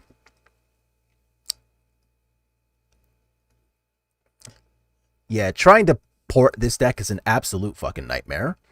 So let's see if my Goblin Lackey this time can maybe go unmolested. I clearly hope it does for my sake, but let's see what happens here. Alright, so that's almost certainly another lightning bolt here. So I will at least play this just in case it actually manages to go.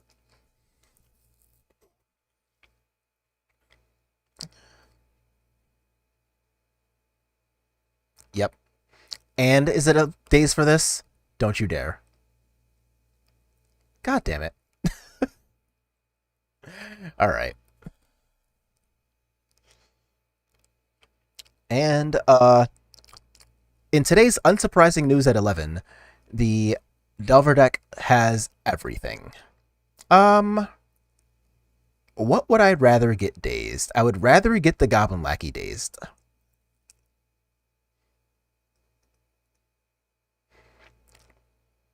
Okay. So now if they kill either, I'm going to get to draw a card. So, like, all things considered, this isn't the worst. And the Delver no flip is actually pretty good if they don't have another creature to, like, double block the Lackey, right? So maybe I catch them out there without a second Lightning Bolt. I don't know how likely that is, but, you know, maybe it's an option.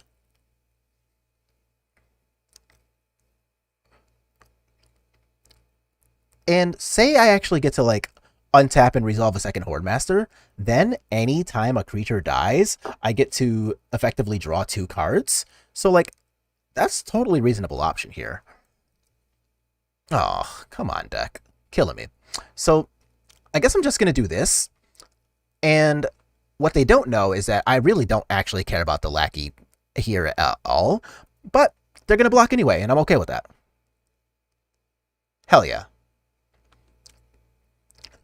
Which also means I'm not going to play the card here, even though the land would be good for later, because I want them to suspect that the Lackey's a lot more important than it is.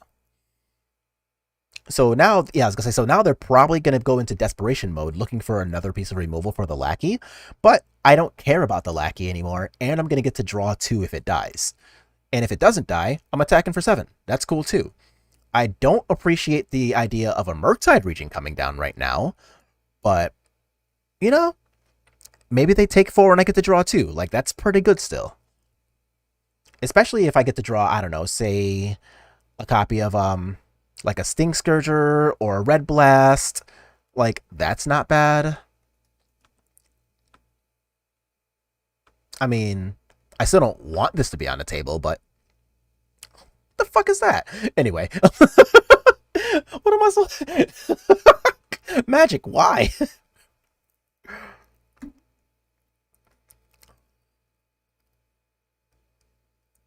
All right, let's at least draw 2. So here they gotta block this.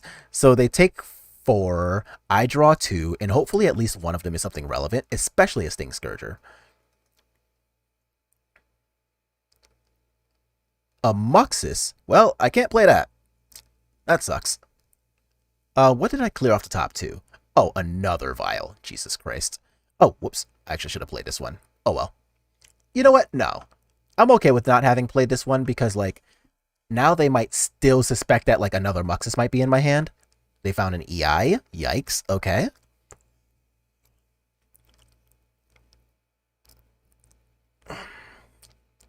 Ugh. So now this is kind of coming apart pretty quickly, right? So I still need... Did it have to be the Muxus? Oh, and they found a Blue Blast. Gross. So they're going to get to kill one of these. I am going to get to draw 2 more off of it, which is nice. But, like, a Ringleader's good, and another Muxus is not. Okay. At least I'll get the Ringleader. That's something. But seriously? 2 Muxus that I can't cast? Come on, deck. You're killing me. Alright.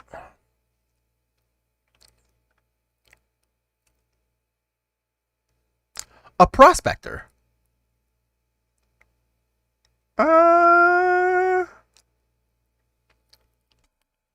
Is that helpful? I think the answer might actually be no still. So I'm going to go ahead and cast this Ringleader and hope it resolves. And if it doesn't resolve, I don't mind packing it up here because we've lost. Okay, we've lost. So that's going to be our league here. And yeah, all things considered, even though we only went 2 and 3, I still had a really good time playing this. Like, yeah, sure, we got Delvered, and that happens. It's what it is. Murktide Region is basically better than everything else in the format sometimes. So there's really not much you can do about that. But the deck felt really good when it felt good. It felt clunky as shit when it was clunky, but like, look at all of this. It's gonna be clunky sometimes. But this part of the deck felt really insane. The Horde Masters were excellent. I would be very glad to play with these Horde Masters again. But all things considered, if I were to play this in Modern, like, you know, for realsies, then exactly, that's what I was like hoping to draw into the Sting Scourger, because like the Sting Scourger for the Murktide was, you know, definitely a great way to clear it out. So like the Sting Scourger could have been good, the Red Blast could have been good. Like we did have outs there to be able to continue that game. And of course I could have just like let myself untap for 1 or 2 more turns to try it, but honestly, like I'm just like not really a fan of like garbage time games where like they still had 5 cards in hands, they were in the middle of resolving an expressive iteration. Like, you know, there was so much happening. And oh yeah, we also had Sudden Edict. So like we did have outs that we could have drawn reasonably. But like I'm just not a huge fan of playing garbage time games for like relatively low stakes like a 5-match league. As you can tell in like some of the earlier games too, I'm just like, is this really a match I need to continue playing, or can I just like start over with the next game I play and have maybe a better time of it, right? Like spending 5 to 10 minutes basically fighting uphill, not really my thing. But it is super true that there were still a lot of outs that we could have drawn. Like a Sudden Edict would have like put us right back into the ball game for sure. Like Sting Scourger, if it had resolved, would have been pretty good. And even like a way to like gate another Muxus in would have been okay. So like we certainly had outs, but I'm good. So yeah, but all things considered, we had a really good time anyway. Even in the matches where we were fighting uphill today, still felt really fun. And that was even true like in the Merfolk list where like we ended up fighting against some we fought against some BS today. Like we fought against like the last round here, we fought against whatever you call that 4-color Maverick deck that had Supreme Verdict in it. Like that was weird, but that was really cool at the same time. And both of the lords performed, right? Like the Hexcatcher was pretty damn good. And the Runvelt Hordemaster was somehow even better. So I'm really glad that the new cards got to shine. And that's kind of what I wanted to see was, hey, I know these cards look exciting, but are they actually exciting in practice? And it turns out the answer was yes for both. So that was really cool. And I am going to go ahead and kind of call it a day there, though. Like, we got to play a good 10 rounds of Magic here. I think if I stream tomorrow, what I'll want to do is maybe go and play like a little, excuse me, play a little Modern or Pioneer Spirits. I don't know which I want to play, but I do want to play Modern Blue-White at some point. I don't want to play Modern Bant. Sorry, everybody. I just don't like Bant and Modern. Or I could choose between one of like 5 different versions of Spirits to play in Pioneer. And I don't know. I'll make that decision when we come around to it. Also, the Discord is open for suggestions. So if there's anything that you happen to suggest and it's something that I already wanted to play anyway, yeah, then by all means, we can totally do that thing too. But that's going to be it for today's stream. Everybody, thanks for stopping in and watching. On Twitch, I'll go ahead and look for somebody to raid. On YouTube, I will simply see y'all when we post the next video. And yeah, once again, thanks so much for stopping in.